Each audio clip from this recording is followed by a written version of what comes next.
Yes, we're back. We're back, guys. Guys, we are back. Guys, you walk in, please make sure you hit that like button. Please make sure you hit that subscribe button. Please make sure you hit that notification bell on the right hand side. Remember, we do go live each and every Monday, Wednesday, Friday, 6 o'clock Eastern time. Like always, thank you for tuning in to KI Culture Radio. King Jordan, what's cracking like him? What's cracking like him? What is cracking like him? You know it. Like Hakeem said, it's the weekends here. It's Friday. We got a free solid up. Yeah. We about to have some fun today, as we always do here on Chaos Culture Radio. So you guys, let's go, let's go, let's go, let's go. Let's get it. Now that, but shout out to those watching us on Facebook, Instagram, Kick, and also Twitch. Guys, make sure you follow. Now that, but shout out to those that are also watching us on now or watching us on X, Twitter, and also Rumble. Thank you guys so much for tuning in. Thank you for joining us to be in the Chaos Culture Radio family, guys. Make sure y'all also subscribe. Make sure you also like over there as well. And don't be afraid to comment. Make sure you always go over there, drop a comment. Let us know that you are live and present. That being said, Jordan, what's going on with the sports? I know my 49ers is number one in the division, but what's going on in the sports world?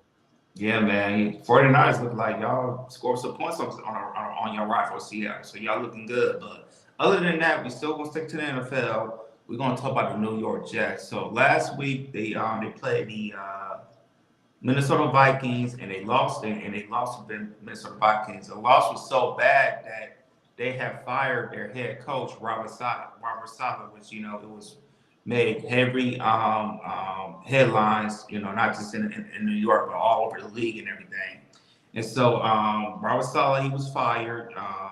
He was there for like 3 years, and last year I believe they had a rough start because Aaron Rodgers got hurt last year because of Achilles injuries, like under 5 plays. And he did that off, and then they had a rough season. So this season, Aaron Rodgers is back. They're expecting, to be a Super Bowl type of team with Aaron Rodgers, but they had a rocky start. So rocky that Robert Saleh got fired. They got a new interim head coach, and looking at the division, with Miami, Buffalo, and also Miami, Buffalo, the Jets, and New England Patriots. The Jets still have a shot to win the NFC East. I'm sorry, the AFC East. But they feel like Robert Saleh was not good enough for the job, so they have an interim head coach, and they still see they can change up a little bit, a few things, and see if they can either win the division or make the playoffs. So go ahead, Hakeem, play the clip, and after that, we'll chop it up.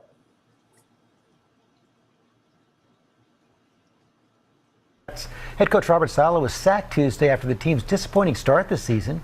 Janae Norman has the details. Good morning, Janae. Good morning, guys. This was a big talker yesterday. Michael, I see you shaking your head. We've got questions for you after this. But Jets fans, they had high hopes this season with Aaron Rodgers' return after an Achilles injury. But Sunday's Week 5 loss in London led to the surprising and unprecedented move to fire the team's head coach and try to salvage what's left of the season.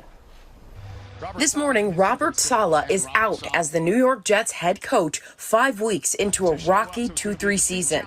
An eventful morning in Jets land. Absolutely stunned. Didn't see it coming. He becomes the first head coach to be let go during this season. Team owner Woody Johnson making the unprecedented move to fire Saleh mid-season. At the end of the day, this was my decision. And my decision alone. The relationship between the Jets star quarterback and Saleh has been under scrutiny since the 3rd week of the season when Rodgers appeared to reject Saleh's congratulatory hug. Johnson saying Rodgers had no say in the decision, but experts beg to differ.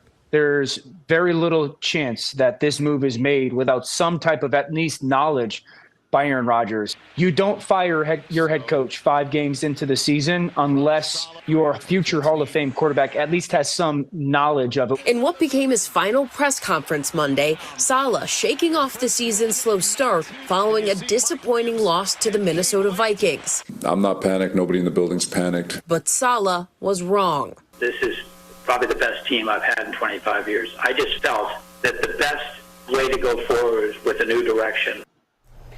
Don't get quiet now, guys. We will see this Monday whether this move makes any difference for the team. Some critics say the move could be to shift the blame of the season's poor start away from Rodgers, as you guys are saying. Nobody. It's a talker. But you don't fire your coach 5 games into the season when the quarterback coming back off an injury. Let's see what you can play out. Let's see what happens. Most people would expect to give him more time to work it out. Exactly. Yes, but it had a lot of people talking. George, you like that, right? I did. Thank you. We will never discuss anything in front of you ever again. Thank you, Janae. Yeah, so by firing this move, even though the AFC, the division is wide open because looking at Miami, they still don't have Tua. Tua is out there, and they lost the last couple of their games. You know, the New England Patriots, you know, they are where they are. You know, we didn't think they're going to win any games. And also Buffalo, they started out hot, but right now they're not looking good. So with the New York Jets, it's like, you know, maybe we need to fire the coach and, you know, maybe we need a fresh start so we can possibly win the division. Which, you know, the Jets have a lot of expectations because they said last year they're only one quarterback away to win, you know, to be a Super Bowl contending team. And with the quarterback they have, Aaron Rodgers, that expectation is heightened because the quarterback that they have. So I'm going to go to you, Ronnie. Do you think the New York Jets was this the right move to fire the coach and possibly start fresh to see if they can make the playoffs or win the division? Not only that, but shout out to everybody that's tuning in, especially in the chat room. Shout out to the mom, mother, and the sons of Vincent that's also in the building. Sherry Bryan, the lovely Sherry Bryan is also in the building. Great to see you. Great to see you, Mr. Y. Hi.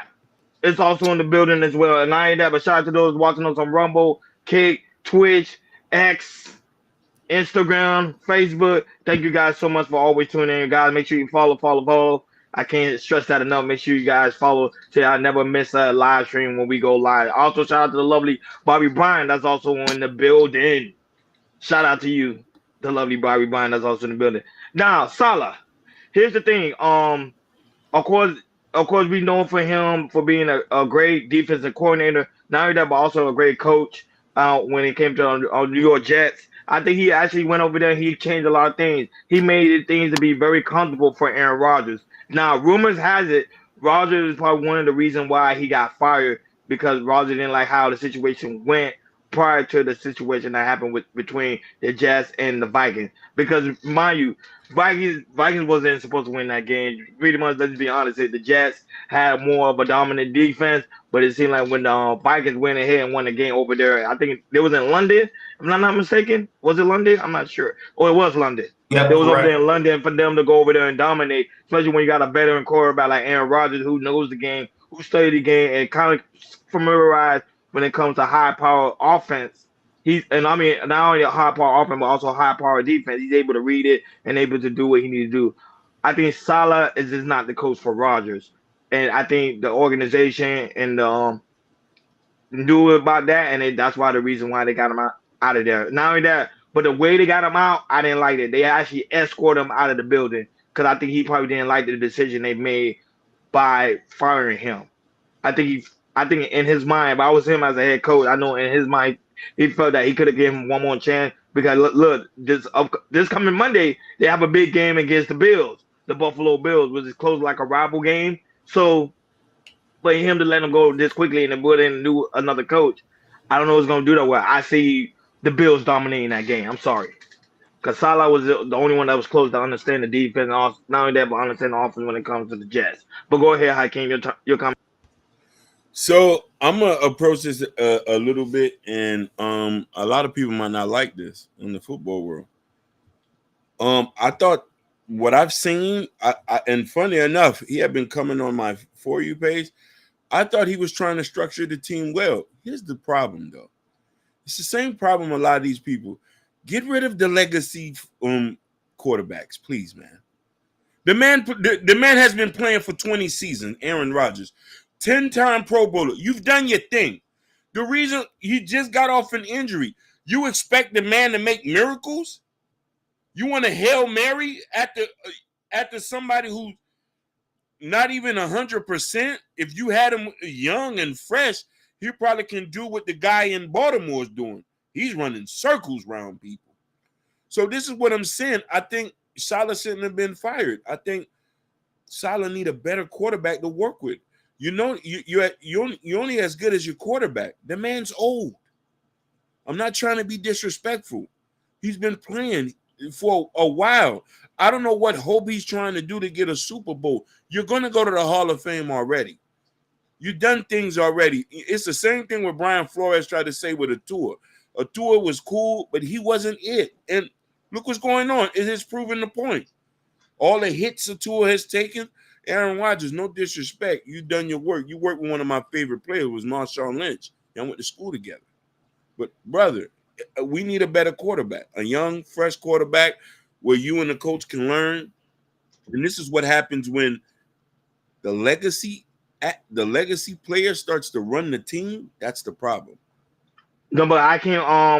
I want to say this quick comment. Why High also said he said Aaron Rodgers got Mike McCarthy fired from the Packers. He did, even though they won a Super Bowl ring. And not only that, but to add on to that, but Hakeem, you understand the Jets built that team around Rodgers. So it's kind of is Rodgers' team. They built the team around Rodgers. Even Jordan would tell you that the same thing. They built the team for Rodgers. Literally. They got everybody from the Packers and some right over there for Rodgers. Pretty much. Yeah. That's what they did. Go ahead, Jordan. I think with Hakeem, when people get caught in the way because Aaron Rodgers, he has, four MVPs. Back when he was in Green Bay a few years ago, he won MVPs back to back and everything. Mm-hmm. So, people are hoping that we'll see that Aaron Rodgers. But Hakeem, you have a great point. That man's old. Nobody else can be no damn Tom Brady. There's only one Tom Brady. He can play that much. But and the thing is, Tom Brady not suffering an injury like Aaron Rodgers did last year. That's enough. And so that's one point. For me, how the division is wide open in a way. I kind of dislike how they fired a coach. Actually, it was our owner, Woody Johnson. He the one made the decision and everything. He just said, he felt like this is the best team he had 25 years. My thing is, me, I'm not a fan of coaching getting fired in the middle of the season. I'm usually of the point that, hey, if you're gonna fire your coach, make sure you fire him. At the end of the season. Do your evaluation, and if he wasn't doing what he was supposed to do for that season, then you fire him.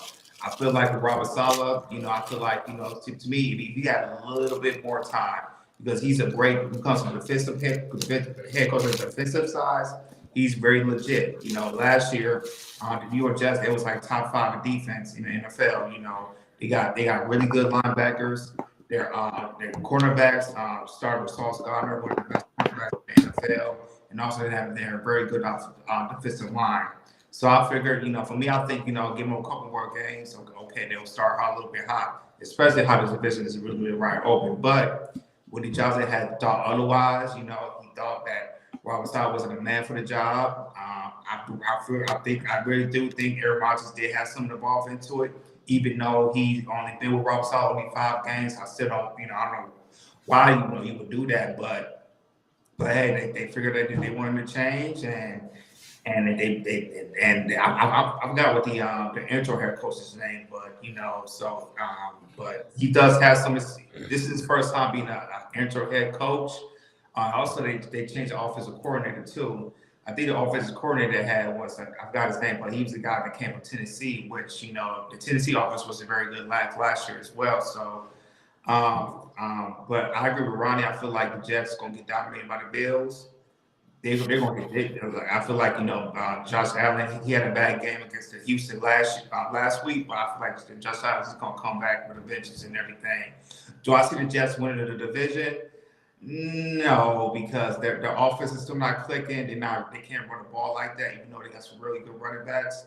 And also with Garrett Wilson, their number 1 receiver, which I have in my fantasy, he hasn't been really him and Aaron Rodgers hasn't been clicking like that, which I think they should be. But the thing is, it's like with Aaron Rodgers, he didn't go to this mandatory mini camp earlier this year. This man went to Egypt. I mean, to me, Aaron Rodgers, if you want to, get, you and your chemistry, your wide receiver, you should have been a mandatory mini camp. But instead, he wanted to go to Egypt for some reason. I don't know if he got fined for that and everything. So, is Aaron Rodgers yes. Did he suffer an injury with Achilles, which, that can be lingering, especially at this age? Yes.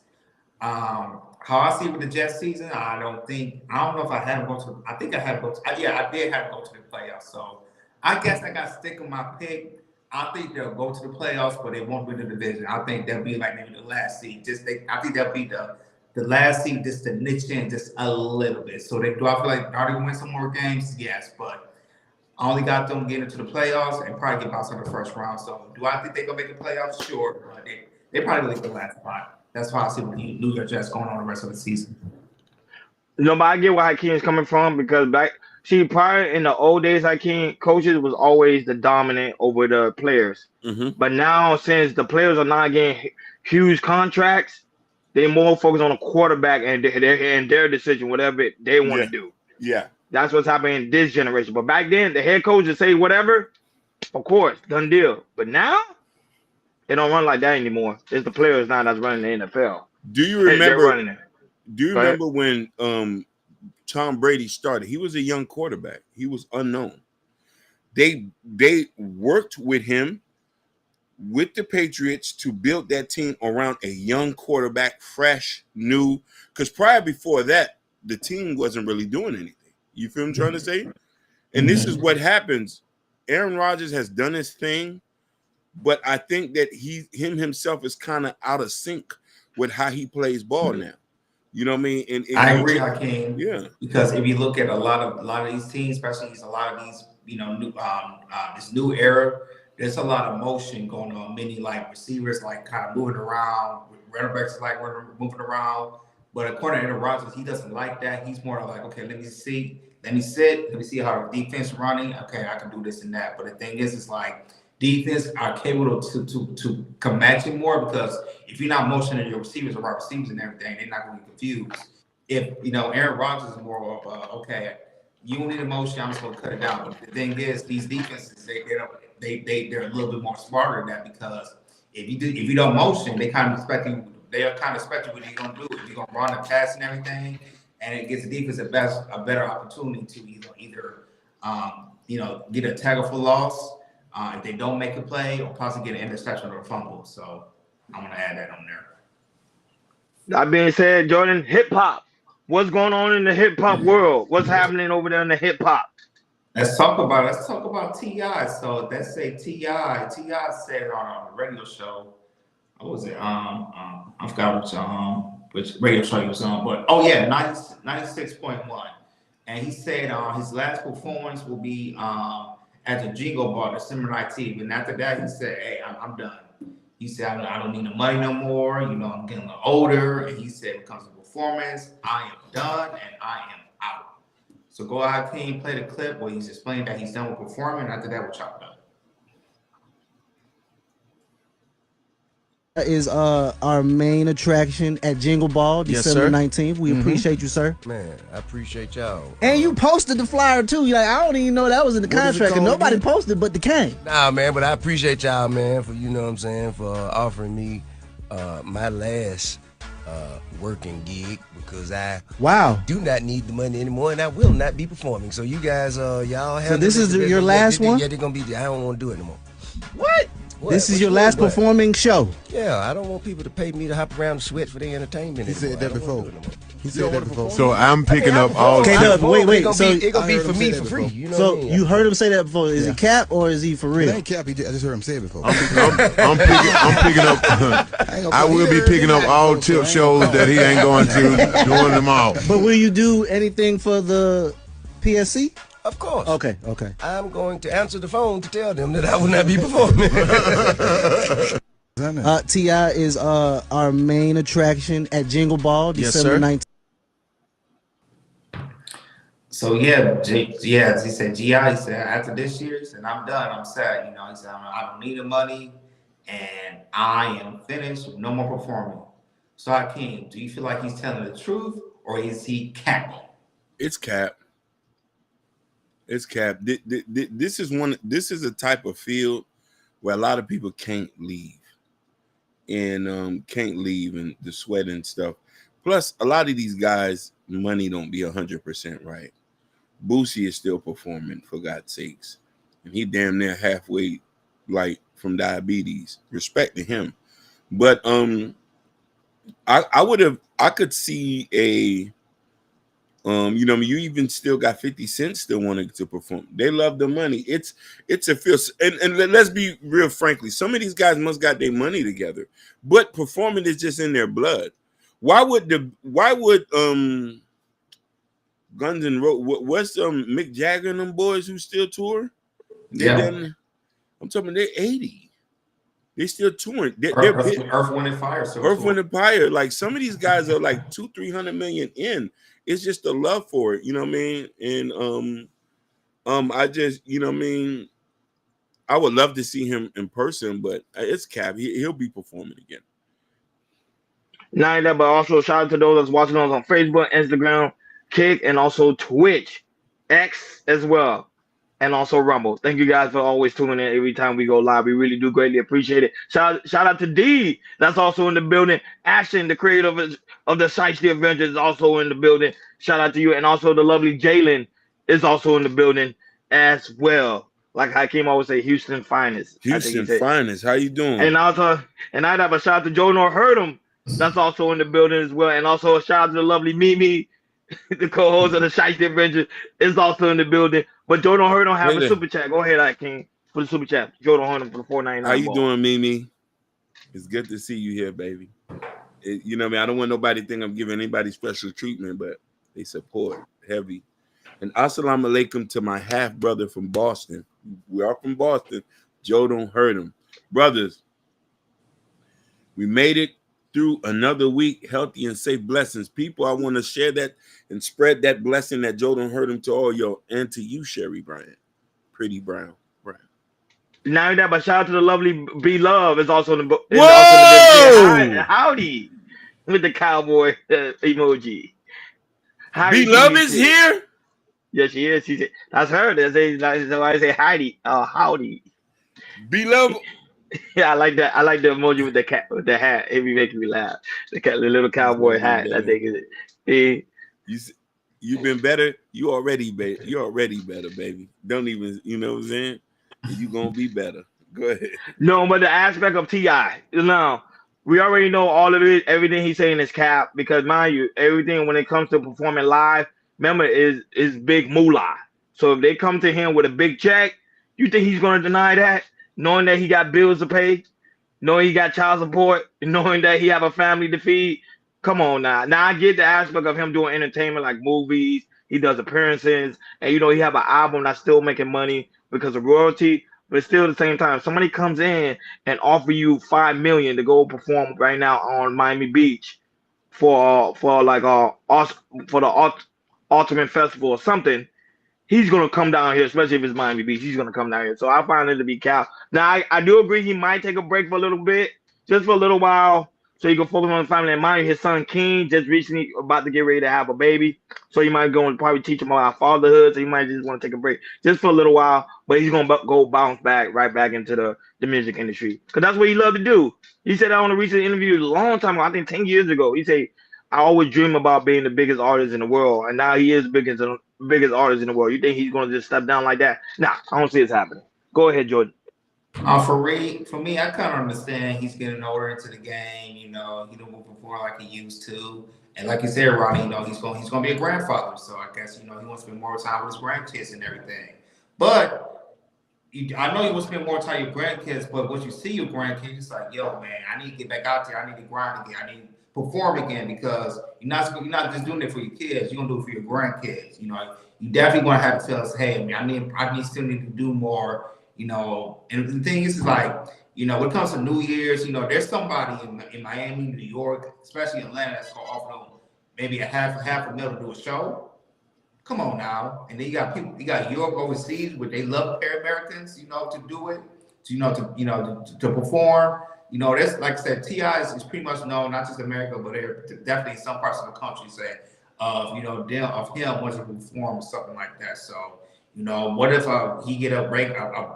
You never know. He might get a residency in Vegas for maybe a couple months at the MGM, something like that. And they pay good too. So, but yeah, the money is just for T.I. To be an ATL legend and everything, and put in his mark into the music game. There's still too much. There is too much money that T.I. cannot refuse. he's definitely gonna get the bag. You know, he's definitely one of the a legend in the game, especially in the South. So. Yeah, he just kind of feel like almost like, you know, let me lay back. You know, I got grandkids. You know, I'm gonna chill with them a little bit more. I get all that, but at the same time, you're gonna look at them grandkids like, you know what? I still need to do a little bit more. You know, I still, my kids are set. We'll make sure my grandkids are set. So in the moment, he's thinking probably but. No, Ti, you're not gonna stop. You know, it's like we all say, it's too much money out there, especially for you. That promoters will give you just to perform in that thing. So, Ti, if you want to take a break a little bit, go ahead. But I'm sorry, that money's too great, especially for you, sir. Especially for you. Since we're on the topic about the money, so Jordan, what's going on with the moolah? Ching, what's happening with the money? And since we're on the money topic, you muted, big dog. Oh, my bad. Yeah, let's talk about the money. Let's talk about the keys to raising your credit score. So let's talk about the great millionaire Kevin O'Leary, the guy who was on Shark Tank, and he's talked about the keys to raising your credit score. So go ahead, Hakeem, play this financial clip, and after that, we'll chop it up. Talk about them. What do you think? Credit cards will kill you because interest rates are 21 to 23%. You can have a credit card, and I recommend you do, but you always pay off the balance each month. And the reason you do that is to enhance your credit rating for the day you want to buy a home. This is a hack that I've done over the last 2 years. Get one card for online purchases and put a limit of $2,500 on it. You can't spend more than that. So if you get hacked, nobody can take you out. Yeah, it makes sense. Right? Then number two, get a credit card you never put online that you use for your business expenses or whatever you're doing, or personal expenses, but you pay these balances off every single month. Credit cards. Talk about them. What do you think? Credit cards will kill you because interest rates are 20. That's his key. What's your take, Ronnie? Is he lying? No, he ain't lying. That's free game. Like you got, sometimes people are afraid to listen to the billionaires and the rich. Not me. When they speak, I'm quiet, I'm taking notes, and I'm listening. That was literally free game. Majority of the time, a lot of people fail to realize a lot of these rich guys don't really have credit cards like that. They normally spend cash. It's because we think credit cards were created for them. It was created for them, but they don't really use it. They say that's more like a poor man game. Don't get me wrong, they probably have one or two, but that's the max. And majority of the time, the credit card they do have is mostly the black card. I think people already know what a black card is. That's the one that's unlimited credit. And you got to have a certain amount of money to have that card anyway. So they give them card, and that's it. That's why I don't have multiple cards. They only have one. So for the regular folks, of course, it's not financial advice. Always sit down with your financial advisor. Make sure you have a credit card that you're able to pay back every chance of the month, and don't just pay the small balance. Pay it in full, and you'll see your credit limit go up. I'm not a credit repair person, but one thing I learned from a lot of these guys, visit to a lot of these financial gurus, is they always say make sure you pay your credit card on time, make sure you pay the full balance, and make sure you have a card limit that you know that you can actually pay back. Those three things that I learned from them. Go ahead, Akeem. Brother, you just said that too. So I myself, who has studied credit for a long time, prior before that, I had a 400 credit score and I raised it to like a 740. It's not that hard. A lot of it has to do with just how you pay your bills. You know what I mean? And being able to get credit, manage it, paying bills off balance, and diversifying and having different credit accounts. That also one thing, keeping things under 30%. Really, that is not that hard. Yeah, pretty much simple. Like I said, what Kevin O'Leary say, how to keep on building your credit, that definitely help you up getting a house in a short-term or long-term future. But yeah, it's pretty much explanatory. Have a specific credit card, but pay specific things that you need to be paid. But if it comes, be paid. If you want to pay your phone bill, other bills you want to be paid, but pay that each month as you do. That definitely help out your credit and everything. So. He really explained it straightforward. That person that who's looking to to build their credit, or doesn't know about credit whatsoever, or anything, or trying to build their credit to get a house and everything. So pretty much explained what he did, especially what you two guys said. So pretty much explanatory when it comes to credit cards, use it in different situations, and just make sure you pay the bill on time. Simple as that. Natasha said, what business expenses offline do? Even Amazon has a business account. She has a point. Mm-hmm. Everything you do is somewhat like a business expense. So it's just, but it's also a big thing too. A lot of people need to understand when you get into like serious business, get you an accountant. You know what I mean? When you're making a substantial amount of money, I think that's another thing that our community don't do. Yeah, and hopefully, if we make that money, Hakeem, I do want to get that cereal. I can get a black card because you have a black card. They want you to spend. If you get a black card, you definitely have to spend the money. It's almost like unlimited spending. But when you get a black card, they want you to spend cash. They want you to spend. That's what you got a black card for, so you can spend money. Definitely. Hopefully, me and you, Ronnie, we can all get in that situation where we can make enough money that. Our credit is so good, and also we have the funds of cash that we able to contain the black card, in which we can have almost unlimited spending. So that would be nice. Definitely be nice. All right, people. Ronnie, he has the type of difficulties, but it started getting to it. It's Freestyle Friday, so I'm gonna throw a variety of topics for you guys. So you guys. Make sure you hit the like, subscribe button. Make sure you hit the notification bell because right now we are about to go win. We are about to go win. So let's talk about topic number one. Let's talk about Jeff Mathis. So over a month ago, there was reports that Jeff Mathis' wife, filed for divorce. I think it was here in California, and now once his wife filed for divorce. Judge Mathis, you know what, he did his best what he can, to really be with his wife, and now the marriage is looking so good that it's a strong possibility that they might, reconcile with the marriage and everything. So don't take my word for it. Go ahead and play Judge Mathis' clip, and after that, we'll chop it up.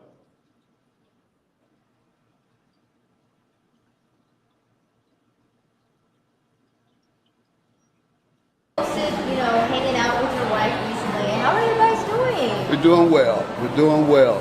Okay. We'll be reconciled shortly. Oh, okay. So it's going good then. Going very well. So there's a chance that you guys could really reconcile. And how long do you think that will take? Or? I think it's more than a chance. It'll take few more months for me to stay home. I haven't left home since the time I got in trouble and with her in terms of not being home. I haven't left home. I'm put off all my speaking engagements around the country. So I'm home with my wife and we're doing fine and I'm enjoying it. And she is too. Oh, that's good to know. Okay, so what's the secret for dudes who need to get their girls back? That they have to put them first. You have to put them first and you have to attend to their needs. Can't be neglectful, can't be arrogant. You got to take them out. You have to court them. It's not over after 10, 15 years. You got to do it all the way out. So that's the secret, guys. Keep her first. Keep her engaged. Make sure you connect it to your marriage. You got to do it all. We're having ice cream after school. Zara, Mama, Grandma, and Granddad. Without you. Without Nora, she's in gymnastics. She's gonna miss it. Say bye-bye, sissy. Bye-bye, sissy. And bye-bye, everyone. Judge Mathis, how are you today, man? I'm good. How you doing? I'm doing all right.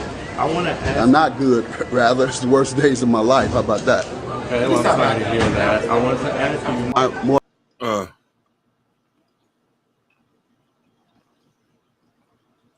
So I guess Judge Mathis, at his age, he want to continue to work, for him, continue to make money, but I guess his wife at the time want to say, hey, enough is enough, we're getting older, let's spend some more time together, I believe, let's travel and do it on top of that. So I guess, well, with her wife, sitting in a divorce papers, they kind of, made him think, so you know what?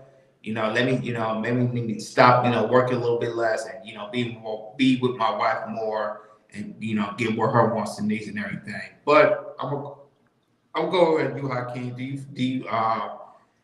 Do you feel like Judge Mathis did the right thing to do of kind of stop working less, especially at his age, and be more available to his wife?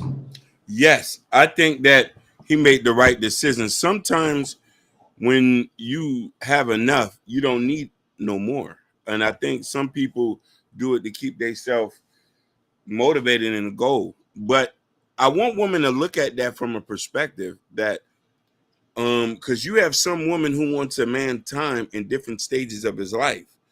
And sometimes if you want somebody who's a provider, he's not going to be home all the time. And Judge Mathis know that, like, he had been doing the show for over 20 years as a judge. Almost 30. 30 years. Like, I know he's financially set, grandchildren.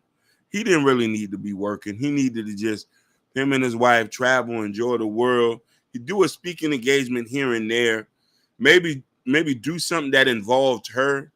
Because, at that age, you want to spend a little bit more time. You know what I mean? But I want people to really think about that. There's some sacrifices you make when you're with somebody that's a provider and you're playing the support role. And I think she played the support role enough. She said, okay, enough is enough. I stand by here, sleepless nights, you not being here, you being at the show. I'm raising the kids because we're going to put some respect on her. He wasn't there 100%. He financially raised them, but physically he was putting in the money. So that's the thing. So I'm happy that he made the best sacrifice in this. And that's a beautiful picture. Him, granddaughter, and mama.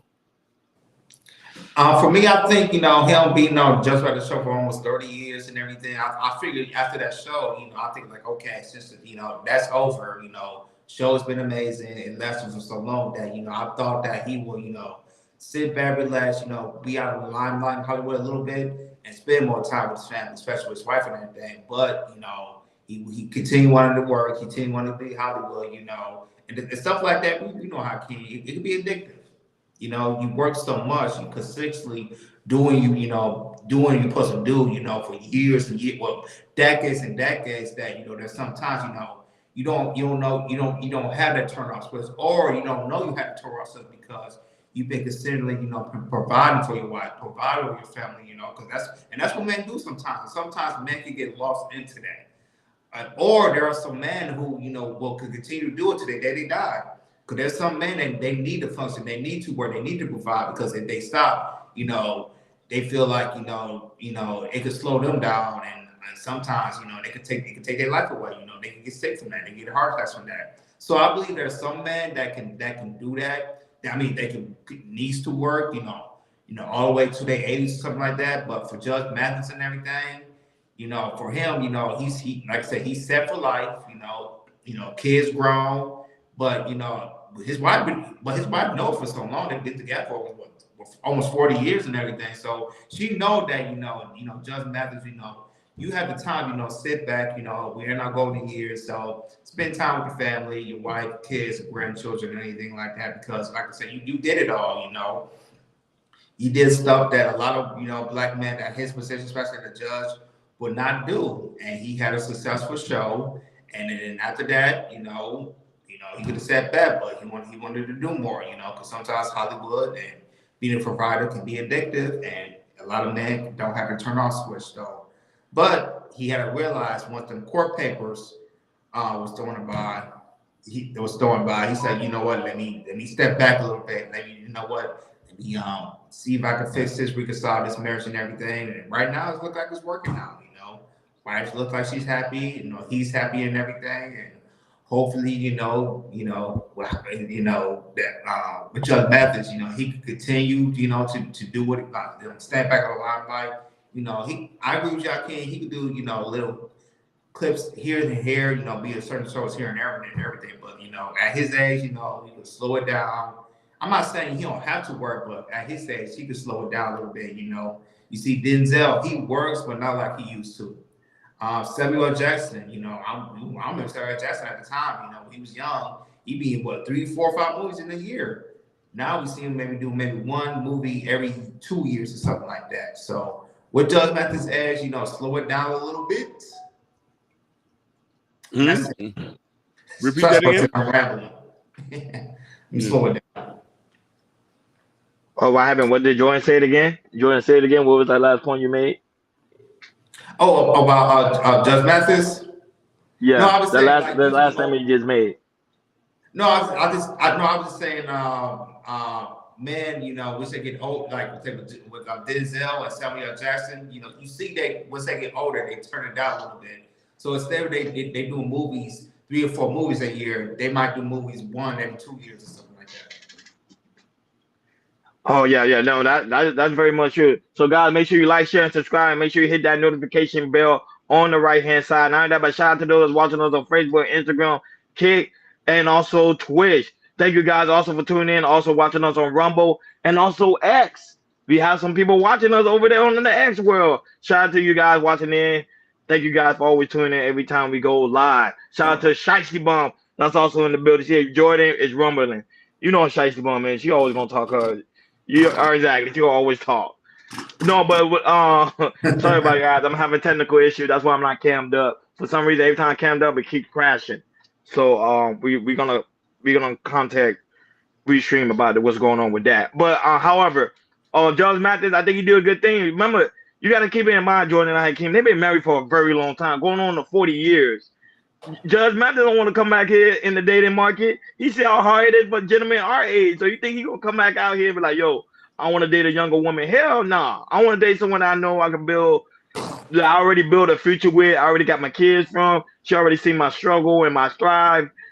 I want to reconcile, and I want us to get back together. And I kind of figured the reason why they was having marital problems is because the simple fact is he works a lot.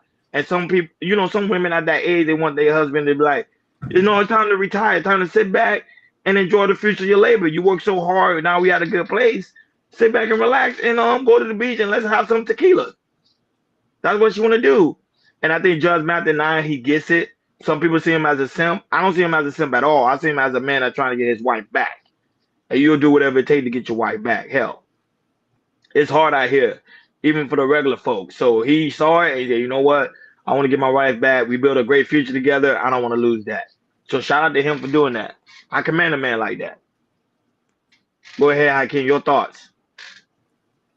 Oh no, I already gave my commentary. And I know you gave your commentary. I just want to know if you had when I mean your thoughts, mean your final thought. Oh, my final thought. Hey, you want to know something, man? Like when you have a woman that's been with you that long, I will hope that you will want to work with her just the way she can work with you. But I wouldn't think that I ain't picking my nose. I wouldn't think that I was gonna say that. She said you were picking your nose. I was like, Jordan, was he picking his nose? No. But the thing is, you just got to work with people. I wish she didn't have to take it that far where it was it was gonna lead to divorce. But I know she probably felt like she was tired. She was tired. Yeah. Remember, she been through him for over 30 years. She seen all the trials and the tribulation. She like, baby, it's time to relax. Time to enjoy the future of your labor. Mm-hmm. You know the funny thing is, me and my dad, we had a meeting with a appointed guy. The guys I've been working, he made a lot of money. He's been working for like 34 years. And he even said when he was talking to me and my dad, he was saying, you know, I'm not gonna lie to you, I'm tired. So just imagine if he working at his career for 30-some years, just imagine Judge Mathis dealing with all the craziness for all those years. You know he's tired. Yeah. And his wife can see that coming home, stressing out, like, hey, baby, let me tell you about this case. So she'll be like, you know what? It's time to retire. It's time to relax. And I think it's the best time. Relax. And look at Sherry Bryan. He did right. I agree. I think he did right. But let me ask you, y'all. Let me ask the ladies this in the comment. But don't y'all want the bag? Don't y'all want the? He got the bag. I can't. Yeah. What is that worth? What, like 30 mil? Yeah. Hey Google, what is Judge Mathis' net worth? Okay, Google, what is Judge Mathis' net worth? According to Wikipedia, in recent years, the show began to conduct paternity testing and disputes about child custody. 25 million. Hey Google, stop. You see, look, 25 mil. How much money this man needs? Hakeem, he's worth 25 million? In 2024. 25 million. I was close. I said 30 million. Yeah. But that's not enough. That's not enough. I thought thought what y'all meant. I thought it'd be 100 mil range. Yeah, but that's not No, enough. not 100 mil. Not 100 mil. No. They want to drive. He never did the thing. He never did movie deals. No, he did TV show deals. He did regular, but he never did like movie deals. Now you would have did movie deal, Jordan. I would have been like 100 mil. But I knew he was around like 30 mil. Huh? I said these girls want Rick Owens. They don't want. They want. But how came you see that study said to live comfortably in America, all you need is $4.4 million. He got 25 million. Jock Mike. Go ahead, Jordan. Continue. Go ahead, Jordan. Continue. Go. We got a lot of cover. Go ahead.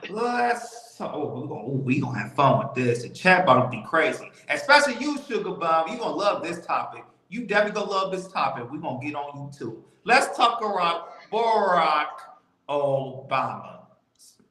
Let's talk about Barack Obama. So as we know, the election is weeks away, and so when it comes to the Democrats, especially Obama is saying that he is very disappointed in black men that they are not voting for Kamala Harris, and that they will either vote for the orange guy Donald Trump than Kamala Harris. And as you can see, in this election, there's a lot of men that either they're gonna vote for Trump or not vote at all.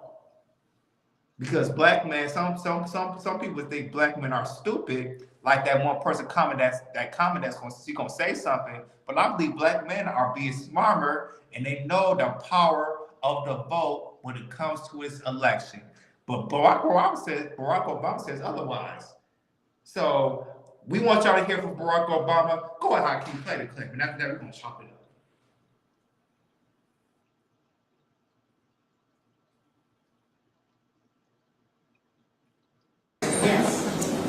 Because my understanding, based on reports I'm getting from campaigns and communities, is that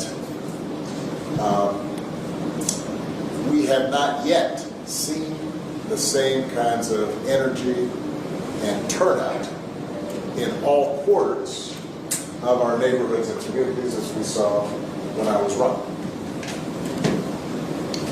Now, I also want to say that seems to be more pronounced with the brothers. So if you don't mind, just for a second, I'm going to speak to y'all directly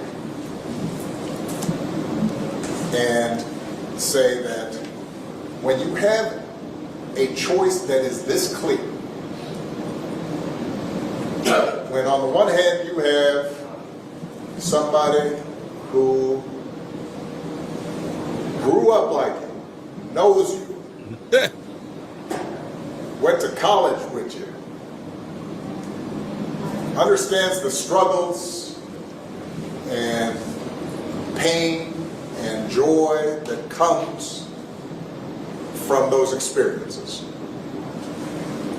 who's had to work harder and do more and overcome and achieves the second highest office in the land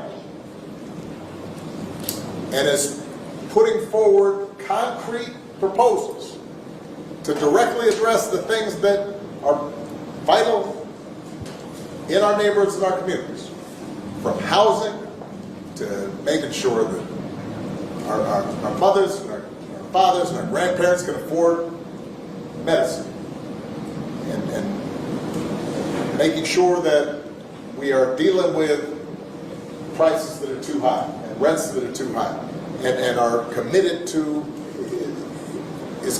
making sure that we maintain the Affordable Care Act, so everybody's got health care and cares about things like education and entrepreneurship in our neighborhoods. And that's on one side. And on the other side, you have someone who has consistently shown disregard, not just for the communities, but for you as a person. And you're thinking about sitting down? I'm not. But, you know, because of Pookie might be. And you're coming up with all kinds of reasons and excuses.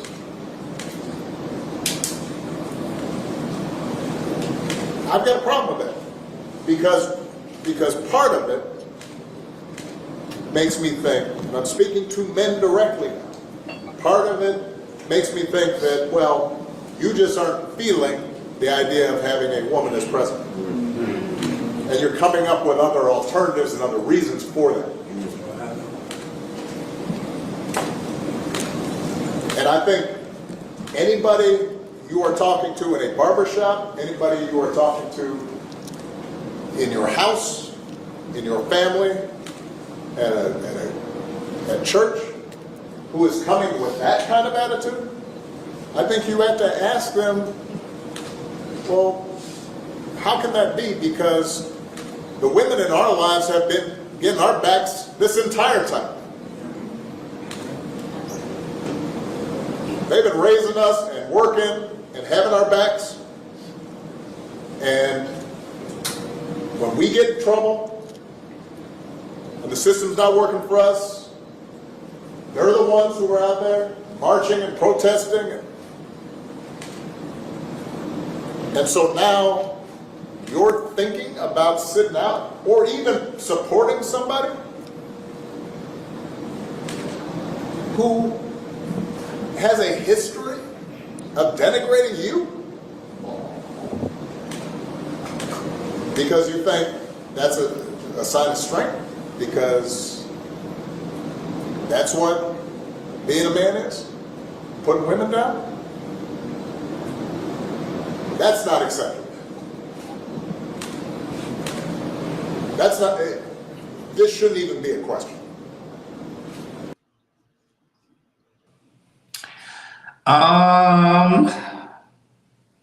So who want to go first? Who want to go first? No, I'll go first. Go ahead, Ron. See, this is the problem I have with this is why I have a problem with the Democratic Party. The number one problem is I have with them. They have a good way of talking and persuading people to go ahead and vote for them. But my thing is they don't really sit among the people. Why not go sit down and the guy that called in the Breakfast Club the prior to the other day talking about what was going on with the hurricane? Sit amongst the people. They never do that. They'll tell us, then they get mad. Okay, black man, you need to go ahead and vote for Kamala Harris because she's black. Okay, but what are her policy? I'm with D in the chat. What's the policy? Screw all that. Screw your mama. Screw your daddy.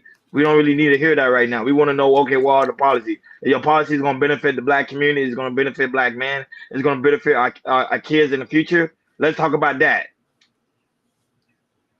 So don't get me wrong. Barack Obama, smooth talker. He always been a smooth talker. Very intelligent. Know how to get the people on his side.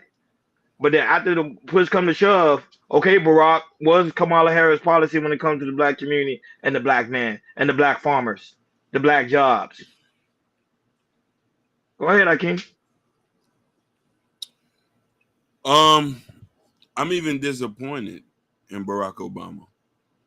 Barack Obama sat on Beyonce's internet and tried to play identity politics. I thought it was disingenuous for him to try to identify Kamala Harris with somebody like me. Kamala Harris ain't black, baby. She ain't never been in the food stamp line.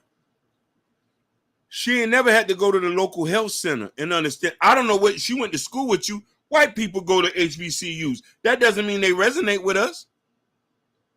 So does Indian people too, like Kamala Harris. Go ahead.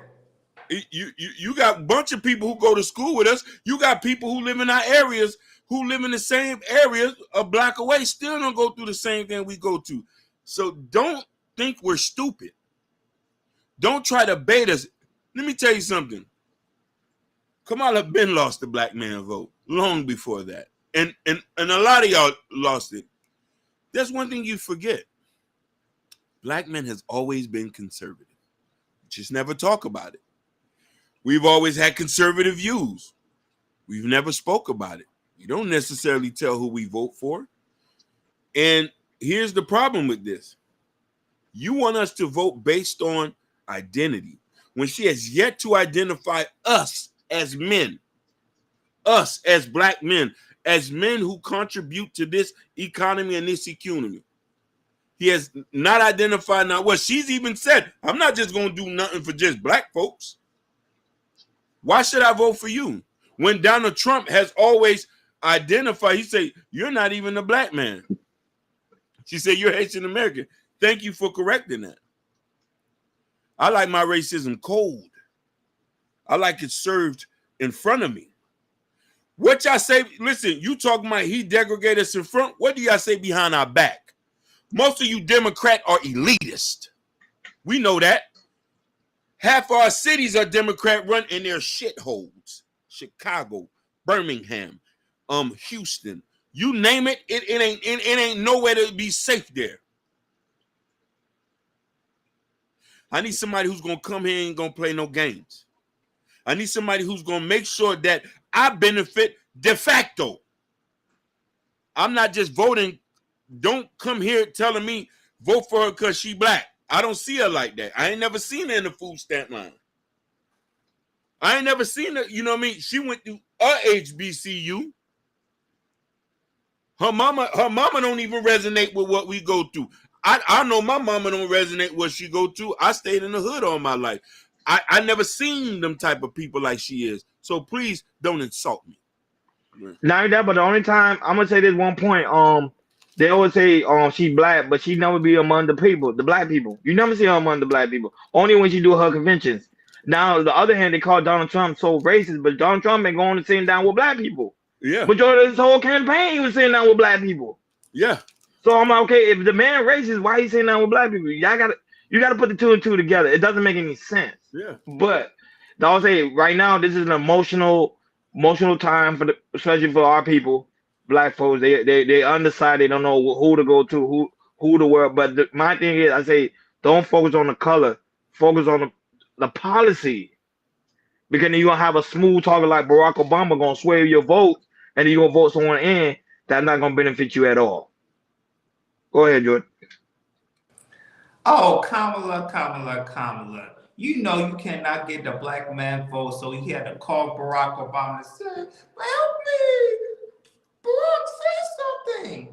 And Barack said something, but Barack, man, shame on you. Shame on you, Barack. Because I know a lot of times black America, we voted for you, and you ain't do nothing for black people in general. And we ain't listening. Black men, we smarter than that. We want policy. We want to know what's going to be good for us and what's going to be good for our families and what's going to be good for the economy.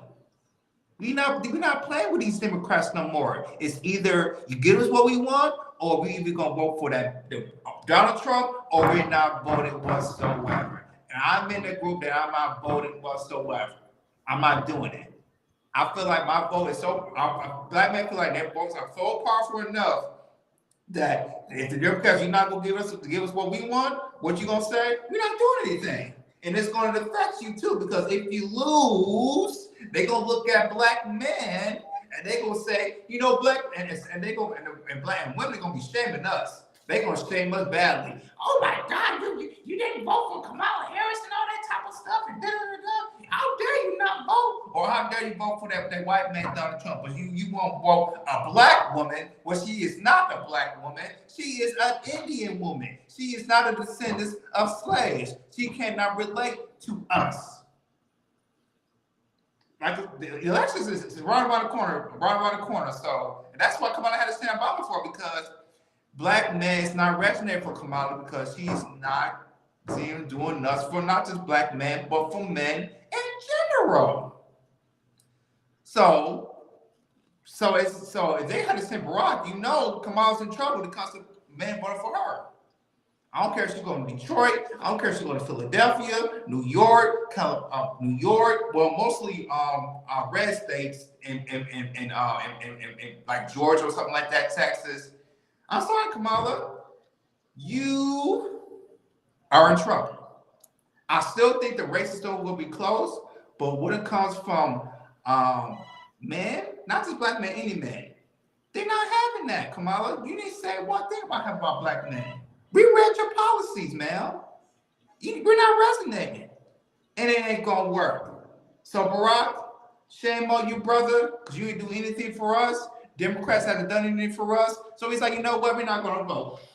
We're not going to vote for Democrats no more. We're going to change the tide. We're not listening. Ain't working. Women can say stuff all they want. How dare you ashamed you? Da, da, da, da. It goes out one ear, it goes out the other ear. You can say all you want, we ain't listening. So if it takes that the Democrat to lose and to get what we want, so be it. If we gotta get Donald Trump in there, so be it. But Kamala, I don't care at the last week. Okay, you know, black man, I'll do this for you. No, you waited too late. You waited too long. I'm sorry. You might, if you say something the week before election, no, you waited too long. No, we're not gonna vote for you. We're not doing all that. Until you do something about us or say something earlier. I know you just got in the race. I know you have very, very little time, but still, if you want our votes, it's not just that, Kamala, you're the vice president right now. Do something right now. If you do something right now, we'll think about it. Do something right now with help men in general. For me, I'm definitely for black folks, but do something right now. You are the president. Talk to Joe right now and do something, and we'll think about it. But since you're not going to do anything or say anything, we're, as black men, I'm not saying majority, because they're all black men are going to vote for her too, but men that are 50-50, who are conservative or independent, and you're not saying anything, we're smart. We're smart. We're not voting for the Kamala, and that's that. We're not voting for the Kamala. I don't care if you say Barack again. I don't care who you're saying. We is not going to either they're going to vote for Trump or we're not voting in general. And it's going to show too. Kamala, if you lose, it's going to show. Especially as black men, you should have did right by us. You should have did right by us. And it's going to show. That's all I'm going to say about that. Now that, but shout out to Mr. G over there holding us down over there in the Twitch world. Hakeem, you go ahead and read it. Hey, Mr. G, we ain't seen you in a long time, big dog. Hope everything's going well. Go ahead, Hakeem. He said, scat man, fat man, black and white and brown man. Tell me about the color of your soul. Scat man, John. Why should that matter when the life of millions in America stand in the balance? But shout out to Ken Dog, the mom father is also in the building. Shout out to that. Shout out to those watching us over there on the Twitter world. We got 21 people watching us over there on Twitter, holding us down. Our new Twitter family, 21 people holding us down. Hakeem, we got a super chat from the lovely Shiesty Bomb. Thank you, Shiesty Bomb. Appreciate that. She says, I hope y'all don't think y'all vote matters, black man. Have zero political power. Trump ain't offering y'all a dime. And y'all looking dumb. Let me say this to you, Sugar Bomb. I ain't voting for nobody. I'm going to vote for me, okay? And I vote matters. It's definitely going to matter if Kamala loses. It's going to matter. Trust me. You mark my words, Shiesty Bomb. If Kamala loses, it's going to be because the black man didn't vote. And it's going to show. And I'm going to get statistics to show it after the election, and we're going to talk about it. That's what I want to say, Shiesty Bomb. We do have power, and you're going to find out once the election comes, and you're going to eat your words, ma'am. You're definitely going to eat your words. Shiesty Bomb, thank you for the super chat. But thank you, dog. I appreciate you. We still love you now. We love you dearly. Love you dearly, baby. You got hearts. See you hearts. But Shiesty, you just got to look at it, man. Men still mostly like that Americans call the lady candidate her first name, but the gentleman's candidate by the last name. No, I appreciate it. I think it's important to have. Appreciate the love. I ain't gonna lie. Appreciate the love, Shiesty Bomb. You got me over here blushing. I'm blushing, but you can't see me because my computer's acting up. But I'm blushing right now. We really do appreciate the love. Thank you guys so much for always showing us love and support. Guys, make sure you subscribe. Make sure you follow. I cannot stress it enough. And also, guys, that's also watching us over there on the Twitter world. I'll put the link in the chat so you come over here on YouTube, join in the conversation with us. If you're having a good old time in the chat. This is why I love the KI Culture Radio chat, man. They show a lot of love. We have fun. That's all it's about, man. That's what it's all is about. And go ahead, Jordan. I don't know you got any final thoughts. Go ahead. No, Kendall said, Jordan, you found newfound energy. You know what it was? My wife was off, and I got some sleep.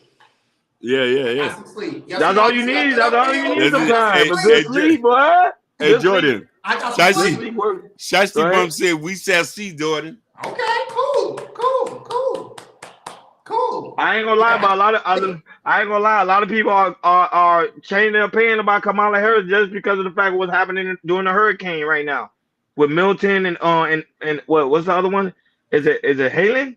Yeah, Halen. Yeah, Halen, something like that. Yeah. Halen or something like that. So how is it they dealing right now with that? So Barack Obama say he's a smooth talker. That dude's smooth, very intelligent. They got the right person on their side. So if you want to talk to the black man, they're gonna use Barack. Go ahead. He was talking about our mothers raised us. I say, ain't your mama white? You know what I'm saying? Like why would you use the race card, man? Like your mama ain't been down there at Save a Lot. Right. Is your mama white too, sir? Yeah. Like come on. I just wish somebody would have said that. Bro, your mama white though, right? Yeah, she ain't never went to Save a Lot. Y'all went to Whole Foods, man. She said our mama's raised us. Our mama's we know who it is. We know who the backbone of society. We not stupid. We know black women are the backbone, or women are that. But let's be serious. But we not trying to make a dumb decision. We think for ourselves. I don't know, but before we go to the main topic, Jordan, I want us to talk about the topic when it comes to aspect of the hurricane, because Joe Biden made a comment towards Donald Trump, because Donald Trump on a recent campaign talk about they're not helping the people when it comes to the aspect of Florida and also in North Carolina. Go ahead, Jordan, deep dive on that one. Yeah, so Joe Biden came out talking about the misinformation when it comes to strictly from Hurricane Helene. You know, even though Milton is happening, we definitely, and definitely they're gonna send some, support and money or that type of stuff. But Joe Biden is really taking down the misinformation about, the administration is not doing enough when it comes to Hurricane Helene. So go ahead, I can play the clip, and after that, we'll chop it up. Yeah, I shout out to the lovely Genesis After Dark is also in the building. I didn't forget about you, sweetheart. Great to see you. And also, our love and prayer go to Sapphire Grace as well. I know right now, Tampa right now, they're without power. So if you don't see Sapphire right now, it's because Tampa right now, I think like 2 million people without power right now. And we send our love and prayer to Sapphire. I hit her up, Hakeem. She's doing well. So that's good news. She's doing well over there. So our prayers go and our thoughts go to people that right now that's affected right now through that storm in the Tampa Bay area. Go right ahead, Hakeem. But now I want to be clear about something. For the last few weeks, there's been a reckless, irresponsible, and relentless promotion of disinformation and outright lies that are disturbing people. It's harmful to those who need help the most. There's simply no place for this to happen. Former President Trump has led the onslaught of lies. Assertions have been made that property is being confiscated. That's simply not true. They're saying people impacted by these storms will receive $750 in cash and no more. That's simply not true. They're saying the money is needed for this crisis is being diverted to migrants. What a ridiculous thing to say. It's not true. Now the claims are getting even more bizarre. Congresswoman Marjorie Taylor Greene, a congresswoman of Georgia, is now saying the federal government is literally controlling the weather. We're controlling the weather. It's beyond ridiculous. It's got to stop. Now, I want to be clear about something. For the last few weeks, there's been a reckless, irresponsible, and relentless. He literally did a press conference 2 days ago. Well, I give your thoughts. I want to know your thoughts about this. That's the most coherent I haven't seen Mr. Joe in a while. Right. You know why he got some sleep? He like Jordan. Like Jordan said, sometimes that good sleep. That good sleep works. Go ahead. Controlling the weather is completely not true. Like, come on. No, but let's go in the aspect when it comes to FEMA. Because right now they say FEMA, right now they don't have enough funding. And they blaming the government and also they're blaming the president right now. And Trump is putting his finger on Joe Biden. You guys' commentary. Go right ahead. Telling the truth. Hey, they were slow rolling with this. They were slow rolling with this, and look at the aftermath. It's left a foul taste in people's mouth. The National Guard should have been there before the hurricane even hit. They should have been evacuating. It shouldn't have been the body count over this. God bless the people who lost their lives in Asheville, North Carolina, and all this. God bless those people. And I wish they act more. And listen here, Biden, you let your homegirl go in there and say we're gonna give y'all $750. That's not what them people want to hear. Yeah, exactly. She did say that. You're right. Yeah. She did say that. You know So what are you talking about? If she said it, what That's are why you black talking man, about? hey, it's Stacey, but that's why black man ain't vote for her because he wants to say $750. We ain't voting for her, Stacey, but I just want to say that. Not only black men, Hispanic men, Asian men, and Arab men. They be forgetting all these people. Y'all not identifying with none of these people. Y'all have yet to say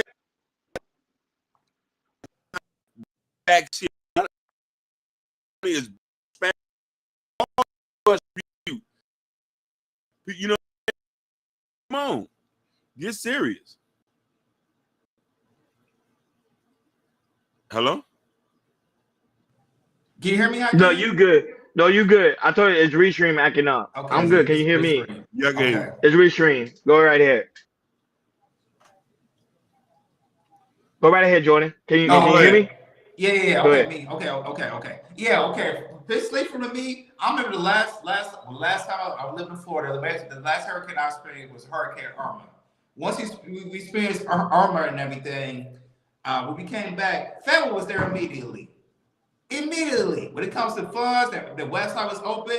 You know apply for money, easy. You came for food stamp, easy. That was, and I'm sorry, and that was when Trump was in office. Now when it comes to the Hurricane Helene and the Hurricane Milton, where was President Joe Biden to come out here, kind of talk? I know that her and Kamala and the governor, Roger Sanders, they had their bucket heads and everything, all that type of stuff. But at the end of the day, I would expect, especially Kamala's ass, could speak more about the destruction of Hurricane Milton and also Hurricane Helene. I'm sorry, y'all. Do y'all hear anything? Kamala speaking about Hurricane Milton?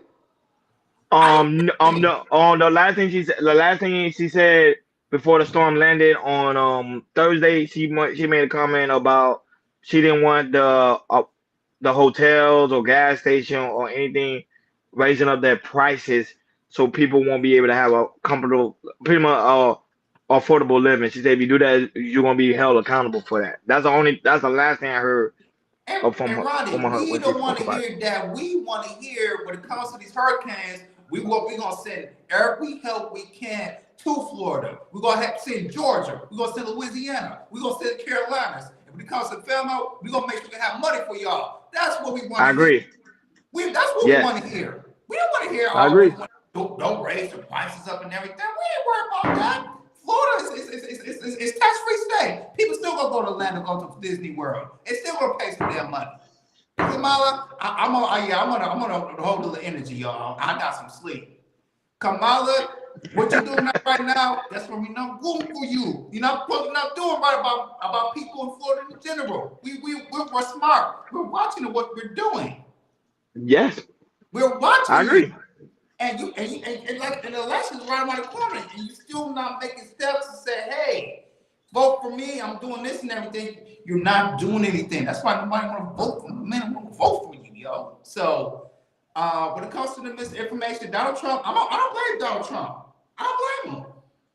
Because not just Kamala Harris is not doing a good enough job. Joe Biden should have been there, but he should have been in the state capitol of Tallahassee, Florida, and talk about, hey, we're going to do the best what we can to help people when it comes to these hurricanes. Joe Biden didn't do that, and Kamala didn't do that. So that's why we all the Democrats ask, because they're not doing anything. Once these two hurricanes hit in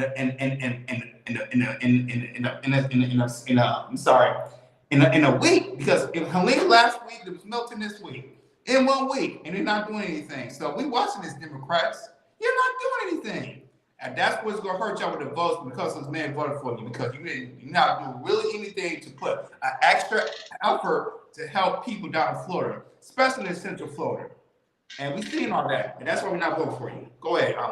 Nobody not heard that, but after that, it was another comment Joe Biden made in another press conference. He spoke. The fact is, it's okay for Donald Trump to speculate, but don't say something ridiculous type of remarks like that, because now you are dividing the American people. saying, oh, about we don't have enough funding in FEMA, which Kamala Harris did say that, because Hakeem just remind me, she did say that recently in North Carolina. Mm-hmm. You only getting $750. That's not enough. And right now, some homes did get damaged in the Tampa with Milton.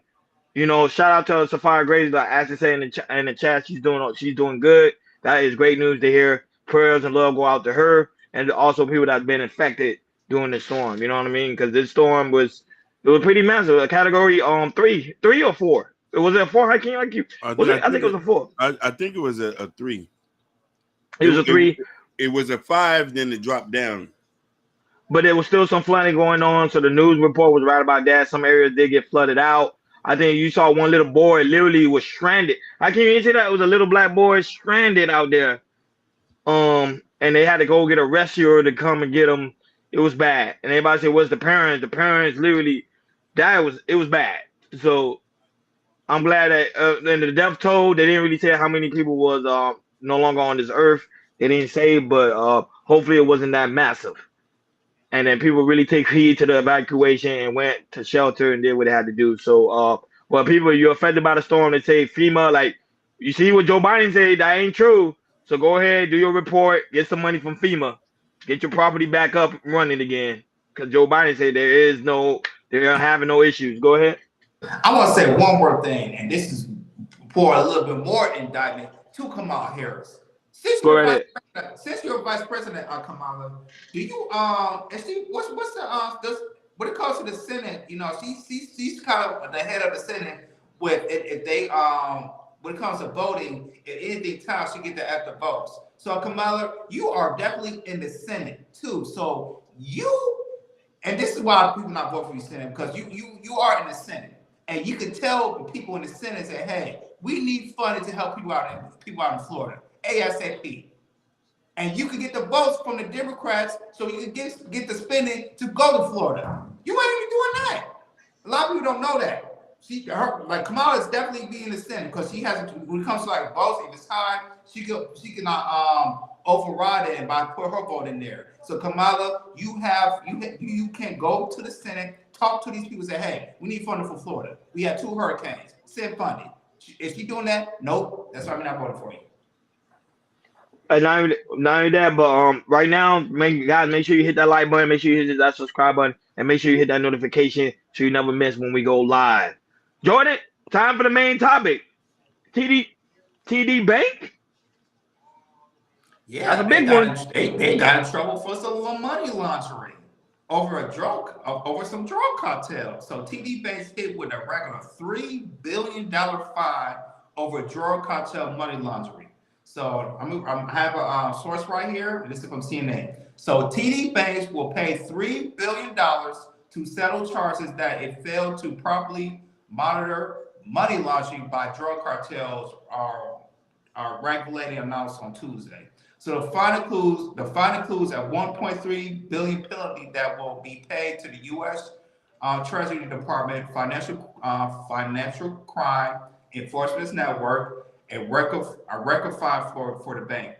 TD also intends to pay $1.8 billion to the U.S. to Justice Department and plead guilty to resolve the U.S. government investigating that the bank violated of the Bank Sacred Act allowing money laundering. Wow.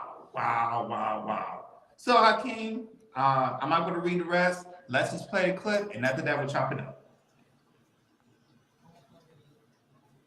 To pay up big time to the tune of $3 billion. The historic settlement comes after the DOJ says the bank allowed financial crime to flourish. Fox 5's Kendall Green is live in the studio with more on the stunning guilty plea. Kendall. Hey, good evening, Steve and Natasha. Ironically, TD Bank's official motto is America's most convenient bank. And the settlement suggests that things got a little too convenient for criminals since 2014. TD Bank, the largest bank in the U.S., pled guilty to multiple felonies for failing to take action against multi-million-dollar money laundering schemes. A bank that willfully fails to protect against criminal schemes is also a criminal. That is what TD Bank was.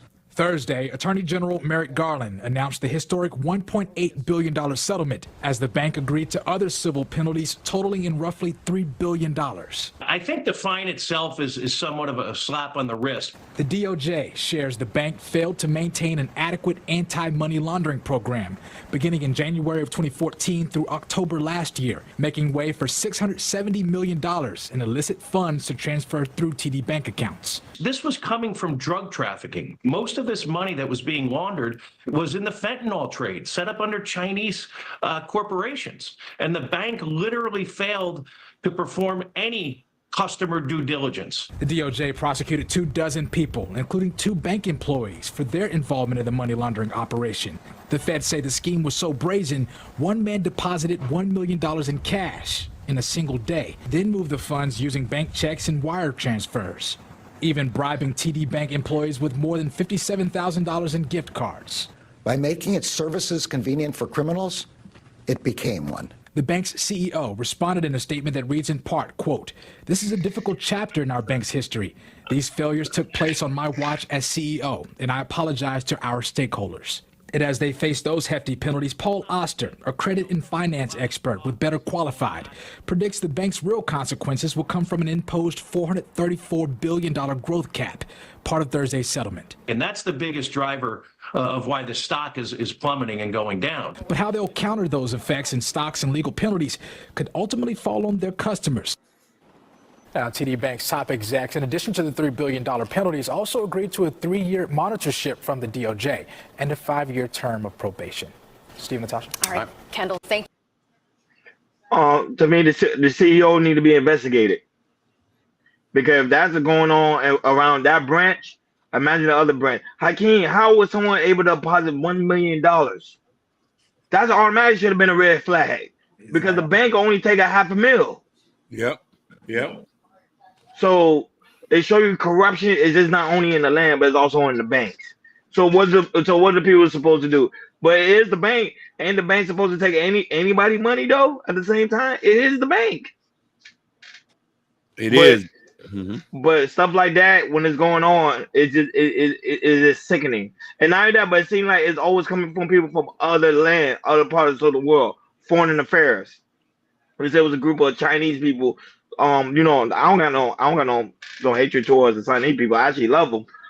But it was a group of them coming in, depositing that type of money. That should have automatically like, hey, go to the head of security or head of somebody like, hey, I think something's odd. But I'm not gonna lie, if somebody bribe you like $500,000, you're not gonna take it. I can't enjoy it. You're not gonna take it. Somebody bribe you $500,000. Oh yeah, I'm in the bank. I'm take that risk. And that's what happened. They took they got bribed. They took it. But I'm not sure about the gift card. The gift card depends what they mean about the gift card. Is this like the American, not the American Express, but the Visa MasterCard type gift card? Then I'm like, okay, I'll take that. But if it's like a regular gift card for the Starbucks, I ain't taking it. But go ahead, Hakeem, your commentary. Go ahead. Hey, we already know. I already tell y'all this. You got to diversify your income. Like, you can never trust these banks. This is why Ma them used to keep their money under the mattress. But hey, this is prime example that the banks got caught with their hand in the cookie jar. You know what I mean? It doesn't surprise me. Majority of companies are corrupt. A lot of them do corrupt things, and you got to diversify your income.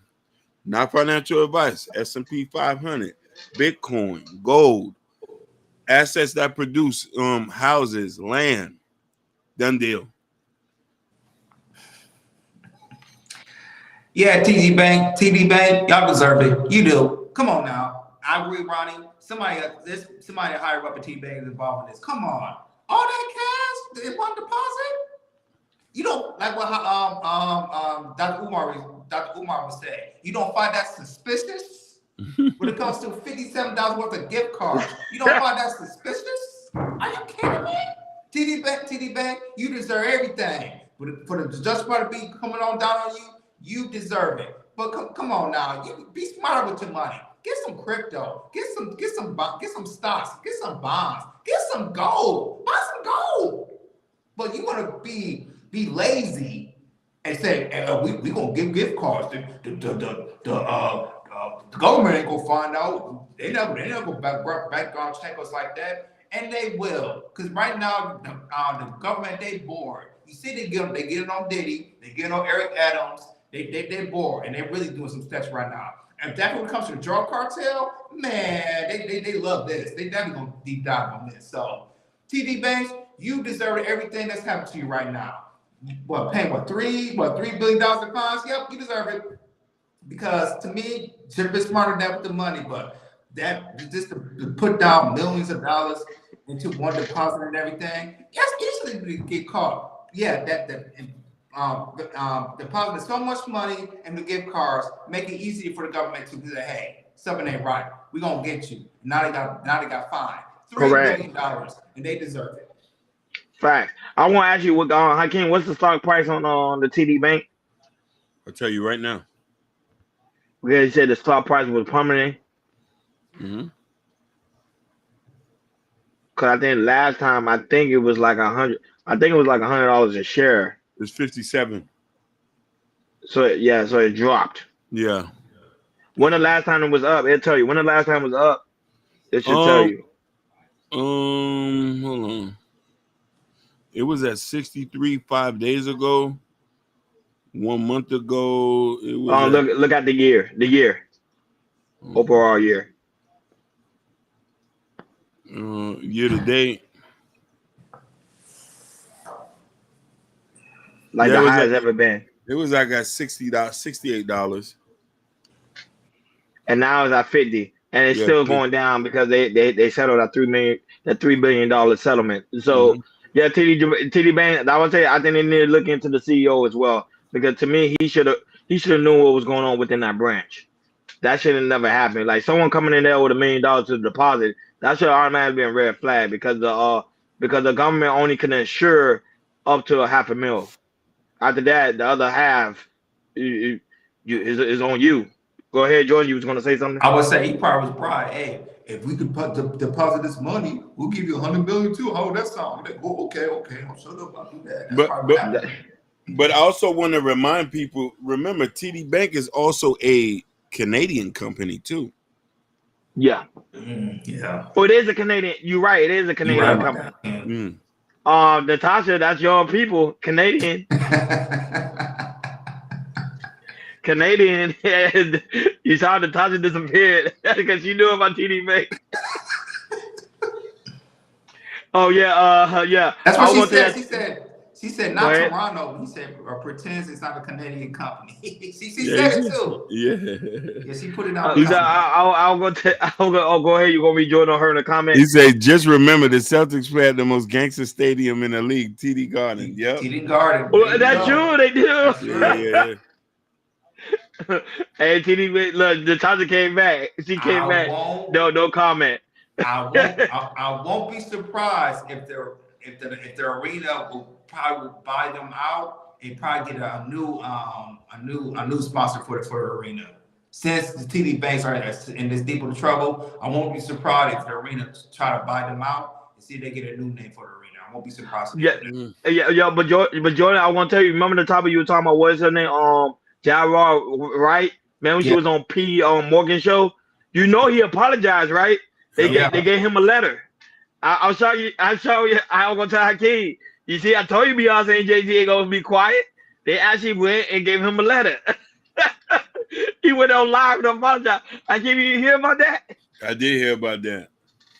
You see what I'm saying? You can't have everybody on your platform. They were like, nope, y'all not doing no Cat Williams thing. Y'all not. I'm gonna tell Jordan that the other day, but go ahead, Jordan. Continue. Go ahead. All right, on to the next topic. Let's talk about Gorilla. Gorilla, you doing your thing. You having a big year, a huge year. So we want to praise you, sis. We're having a huge year. But she was on the Complex podcast, and she kind of went viral and say that all men cheat. Particularly all the men that she's attracted to. She said all men that she's kind of attracted to, all men cheat.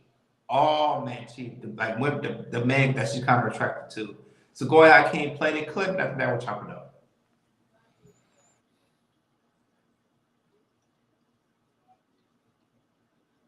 think men is programmed to cheat. Like, I don't think they really be. That's crazy. They really don't be trying to hurt your feelings. Like, they really just can't help it. Like, I really think men can't help themselves with cheating. I really think they can love you and cheat though. Do you feel like there are no faithful men left? I feel like in certain parts of the world it is. But not in America? I mean, I feel like it's some in America, not the one. I feel like the ones I like is none. So I need to change my type. I honestly think men is programmed to cheat. Like, I don't think they really.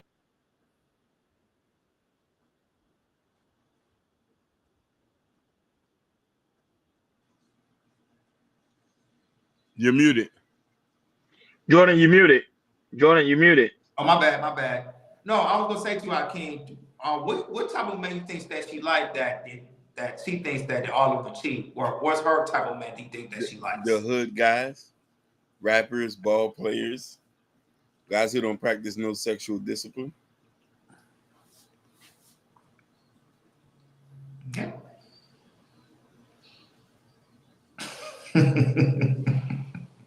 That's it, Hakeem? That's the only final answer? Just that? Hey, like, look at her. Look at her for a minute. Look how she goes out in public. You expect to attract a doctor, a lawyer, a radiologist, a digital marketer? Who's hollering at that? You damn near half naked half the time. No, but I think and then last time she was dating a ball player from the NBA, if I'm not mistaken. Yeah. You mean sexing a ball player, not dating. What's the difference between sexing and dating? Ain't it the same thing? I'm just trying to be politically correct. We mask it under dating, but he was just knocking her down. Oh wow. Shiesty Bum says she must date black men. No, she dates all kinds. She says she's race fluid. Right, that's what she said. She says she's race fluid. Nah, but shout out to Dan. I can find them now. There are some white men that are hood. I can find them. Of course. Now that, but shout out to Stan that's also watching us right now on Instagram. Shout out to those watching on Instagram, Facebook, Kick, and also Twitch. Guys, make sure you follow. Thank you guys so much for tuning in. Also on X, which is, you already know, Twitter, and also Rumble. Thank you guys for always tuning in. Guys, don't forget to subscribe over there as well, and also follow us as well, so you'll never miss when we go live. Yeah, but so the aspect of black men cheating, right, or all men cheat, that's not necessarily true, because there's been time when I watched John Deloney from Dave Ramsey show when he does his therapy show. There's a guy that always call in and talk about, hey, I never cheated, my wife cheated on me. So that stereotype that all men cheat, that's not necessarily true. There is some guys that truly are faithful. Majority of the time, most of the time, if you see a guy normally cheating, is because his woman, quote unquote, is lacking something. Guys just don't normally go out there and cheat. He just don't normally do that. Like even Jordan will tell you right now, he's faithful to his wife. Majority of the time, I'm faithful to my girlfriend, and majority of the time, Hakeem's faithful to his girlfriend. We don't go out here and doing the dirt. So not all men cheat. That's just a stereotype that they just made up. And I think the program is the women are constantly keep saying that over and over and over again. And you got to be careful where someone like her, who do have a massive platform, because she's an artist. Her saying those type of things is gonna resonate on the young woman's mind, and now they're gonna think the guy they with right now is cheating on them, which sometimes not necessarily true. Go ahead, Jordan. I'm gonna be controversial right now. All women cheat. How about that? All women cheat. Yeah. I'm gonna get Bush shirts on there. All women cheat. Yeah. This Gorilla gonna say all men cheat. All women cheat. Yeah. It's more women than men, so all women cheat. Women cheat more than men. I like that. All women cheat. I like that a lot. Black men don't cheat. I'm gonna say it like that. Black men, we don't cheat. Women do. They cheat. They cheat more than we do. So if she say all men cheat, I'm gonna say all women gonna cheat. I'm gonna be controversial. I don't care if it's gonna viral or whatever. All women cheat. They cheat more than men do, and I'm gonna stand by it all day, every day. All women cheat. I know I'm gonna piss some people off, but all women cheat. I'm gonna say it right. Yeah, because remember, women don't cheat physically; they cheat emotionally. So if they're emotionally cheating, you might well say your relationship is done. pretty much. So that's the most powerful thing. And I had a conversation with one of my homeboys about that too recently about how the number one failure of men today, why they not understand the dating market, is because the simple fact is they don't understand that women are emotional beings, and then you got to get to them. You got to get a woman to a place of an emotional status, not just financial status. And I think that's what a lot of guys are missing the point. Go ahead, Jordan. Time is against us. I know we have a lot more topics to cover. Yeah, so let's go on to a next one. Let's talk about Marshawn Lynch and Beast Mode. So Marshawn Lynch, he was on a podcast and he had an idea of possibly being the next mayor or running for being the next mayor from his hometown of Oakland, California. So a lot of people guys don't know Oakland, California, crime is a little high there. They lost all their majority of the teams. It's the Golden State Warriors. They went to across the bay to San Francisco. The Oakland Raiders went to Las Vegas about 6-7 years ago, and now the Oakland A's, the baseball team, they're leaving. They go to Las Vegas, but the next 2 or 3 years they're gonna play Sacramento. So, but when it comes to Oakland, Marshawn Lynch is very known there. He's very respectable there. He does great things for the community of Oakland, and he just had an idea. Say, hey, why not go for president and be the mayor? And you know who vouched for him too? Governor Newsom. Governor Newsom kind of vouched for him too. But I didn't say Hakeem play the clip, and after that, we'll chop it up.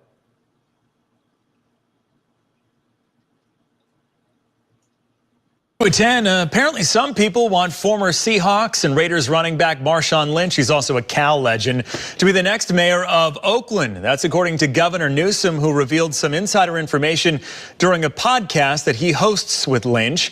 During the latest episode of Politickin', the governor broke down polling data that has Lynch in 4th place as the people's choice for the leader of Oakland. Goodness, this is interesting. The governor said that he could not release who the top 3 people are in that polling because those polls have not been released to the public. But the fact that Marshawn Lynch is in the top 4 really says something. All right, well, a trial date has been set for May in the racketeering and sex trafficking case against music mogul Sean. Hey, Knowledge, man, where you at, man? I know you from Oakland, man. If you watch it from the clouds, we want you to hear your thoughts about Marshawn Lynch being the mayor of Oakland. If you out there, we want to know, be in the chat. Go ahead, Ronnie, man. What's your take of Marshawn Lynch having a shot to be a mayor of Oakland, California? To me, he does a lot for Oakland. He go over there. He be out there in the school when it comes to the aspect of the school, the kids program. You see, he always giving back. So to me, I think it's a great look for him, especially someone like in his statue who used to play in the NFL. So a lot of kids could relate who trying to be in the NFL. And not only that, he's a black man that's trying to do better in his community. Remember they say black men need to be in more powerful position, and that's what he's trying to do. He's trying to be in a more higher, powerful position and being the mayor. Now, can you make a change in Oakland? Maybe. But at the same time, to me, it never hurts to try. I hope one of these days, Jordan, you might try to go for mayor, or Hakeem may try to go for mayor. Because you go. No, I'm just saying, like, the sky's the limit because we need more black men and powerful positions, especially at the aspect of a mayor. So shout out to Marshawn Lynch for doing that. And they say I always look like him. Me and him always look alike. So shout out to him for trying to be mayor. Go right ahead, Hakeem. I think this is a good thing, a good publicity stunt. I don't think he's qualified for it. You know what I mean? There's nuances about unless he gets. But how long? Hakeem, look at Donald Trump. Donald Trump is not qualified to be president. Yet he was president. Yeah, that is. I get where you're coming from, but I think there's nuances. If he gets the right people around him, I think he can make some change. And that's really it. Getting the right team around you. You know what I mean? You can get some change. That's all I want to say. For me, like I said, like we said, Marshawn Lynch, Oakland loves Marshawn Lynch. He is beloved there, and if he also get into being a candidate for mayor, even though he doesn't really like to talk to media like that, we have history of him seeing that. I feel like, if he tries, go for the candidature bid for mayor, I think he has a shot.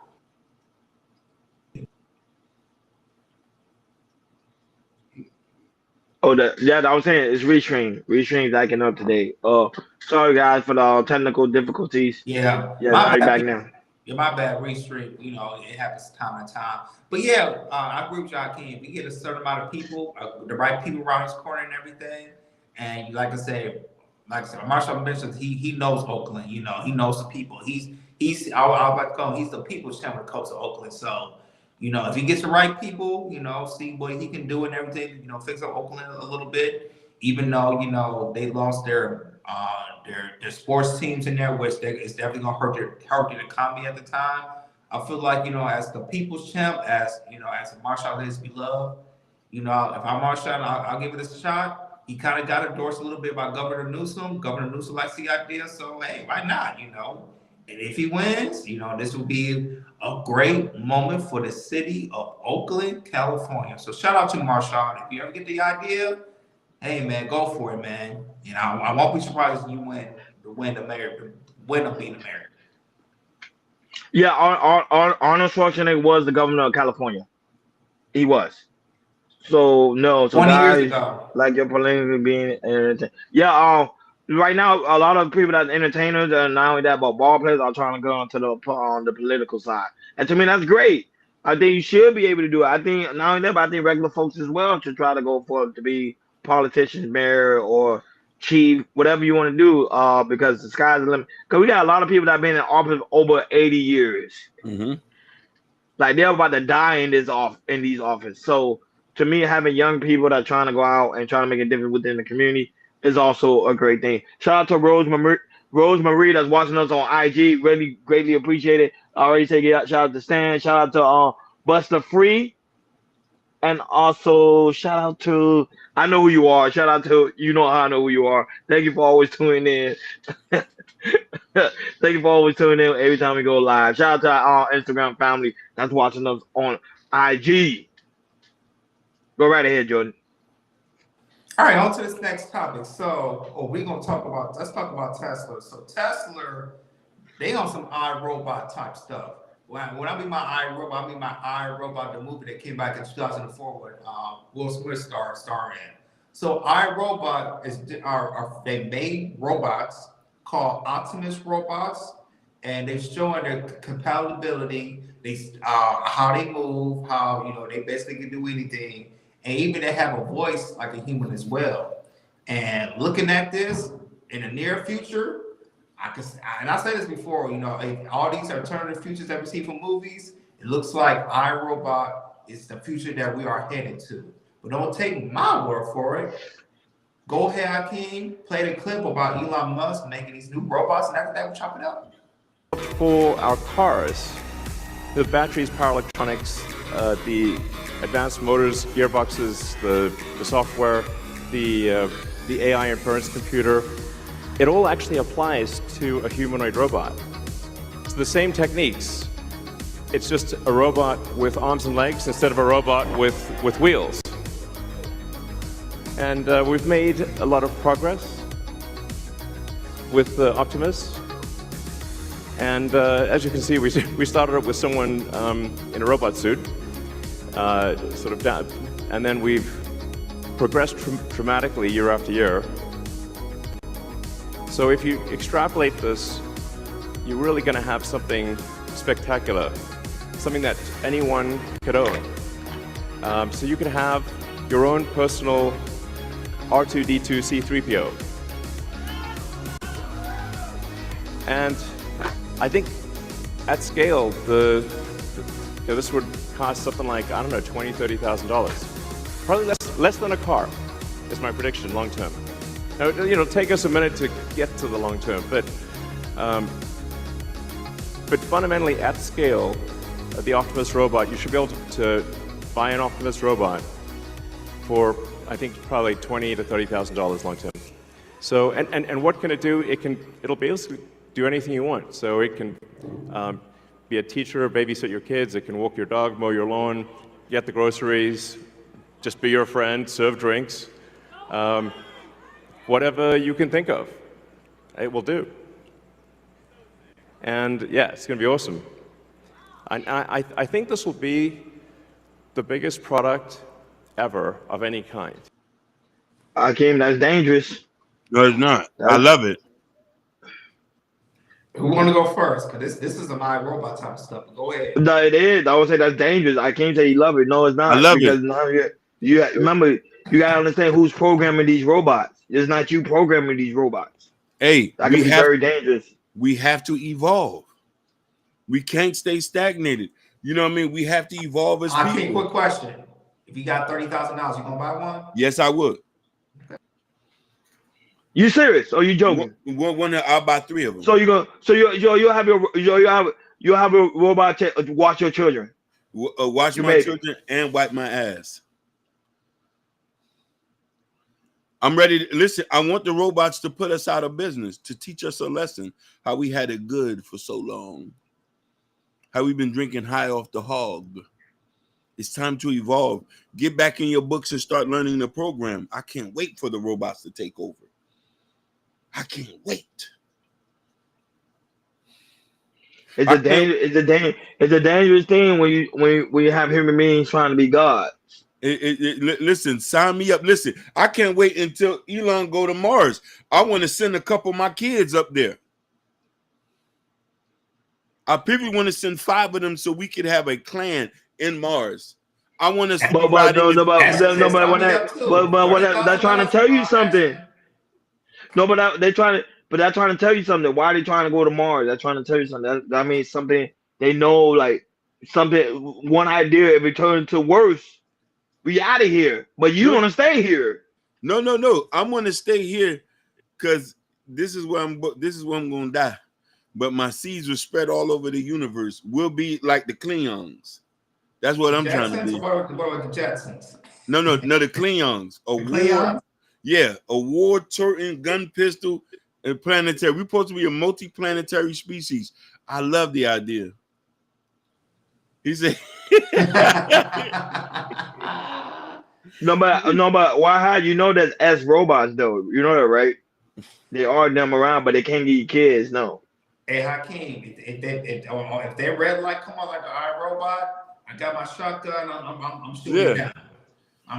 But that's like it's like some Star Wars type, like you say, iRobot. That to me, I don't think it's a good idea. Even though I know you say we gotta evolve. I think this is very dangerous because if this type of idea goes to the wrong person's hands. Because now you got human versus machine, like iRobot. Yeah, we're not going to see this until probably late 2030. So it probably, like I said, in the next 10 years, we'll probably see something like that. Yeah, literally 2040 when robots is coming out. This is literally iRobot. When 2030 happened, that's when they start putting out robots. So it's kind of like the storyline with iRobots and everything away. Tesla just doing this. There was a company called Boston Dynamics. I seen the first walking robot in Boston 10 years ago. Mm-hmm. There was a company called Boston Dynamics that got bought out by the Chinese. I seen it 10 years ago. This was coming regardless. It wasn't stopping. You got to understand something. Companies want to reduce costs. A robot's not going to complain. A robots can work to and you just get a mechanic and fix it. It's coming. There's no way to stop. That's true. It's true because even at the workforce, when you work too hard, you keep a lot of employees always say, "I'm not a robot. I'm not a robot. I get tired. Robots never get tired." Listen, don't you notice when you go to Walmart, you see they got less people now, and there's nobody walking through the hallways. They got the little machine that goes and scans the aisles now, the shelves now, and I'm surprised y'all don't have it yet. No, we getting there close. Yeah, they're getting close to it. They're getting close there, so. It's automatically because hey, we could save some money, and this is going to happen. This is why I say, this is why it's going to be hard for immigrants to come here if they're not going to be able to evolve. We luckily because we are here already, and we have a basic understanding of what's going on. So we're always going to be able to, okay, we'll go click here and go over there. But the robot, you can't help it. No, but you have a great night too, the lovely Sherry Bryan. Yeah. Hey, We I love hope you you too. feel better, Well, baby. but she's not feeling good. Yeah, she's not feeling good. Let's pray for her, you know? Yes, most definitely. No, but okay, but prime example, Hakeem. Um, it, then what about the people? It's gonna make people less lazy because now people are like, look, I don't have to walk. I don't have to wash my clothes, I don't have to do anything. Mow the lawn, do the dishes. The That what I'm here for. People are still gonna do it. It's the rich people who's not gonna be able to do it. People who can afford it. Who can afford? That's what I was gonna say. People who can afford it, like to say, you can see like the healthy rich, sure, and like I said, we definitely see maybe some people in the middle class won't buy it. You know, if the middle class won't exist at that time, but because of the lower class, I'm telling you, when you can afford things, you doing. Cybertrucks are $100,000. They are a marvel of technology. We see regular people walking around with Cybertrucks. It's regular people who got money. So they're gonna want to make it easy to make more money. And Natasha Vincent said Boston Dynamics still exists. There are robo dogs. Their robo dogs are in the subways, adding security on the trains for tracker repair. Yeah. The police are using the robo dogs at Boston Yeah, I saw. Dynamics. Yeah, in California. Yeah, They sending them to caves when stuff starts to cave. These things are saving lives and they're also killing people. They got the robo dogs with the sniper guns. Okay, I'm tired of you, man. No, I love it. I love it. I want us to evolve. I want us to evolve, die, and be born at the same time.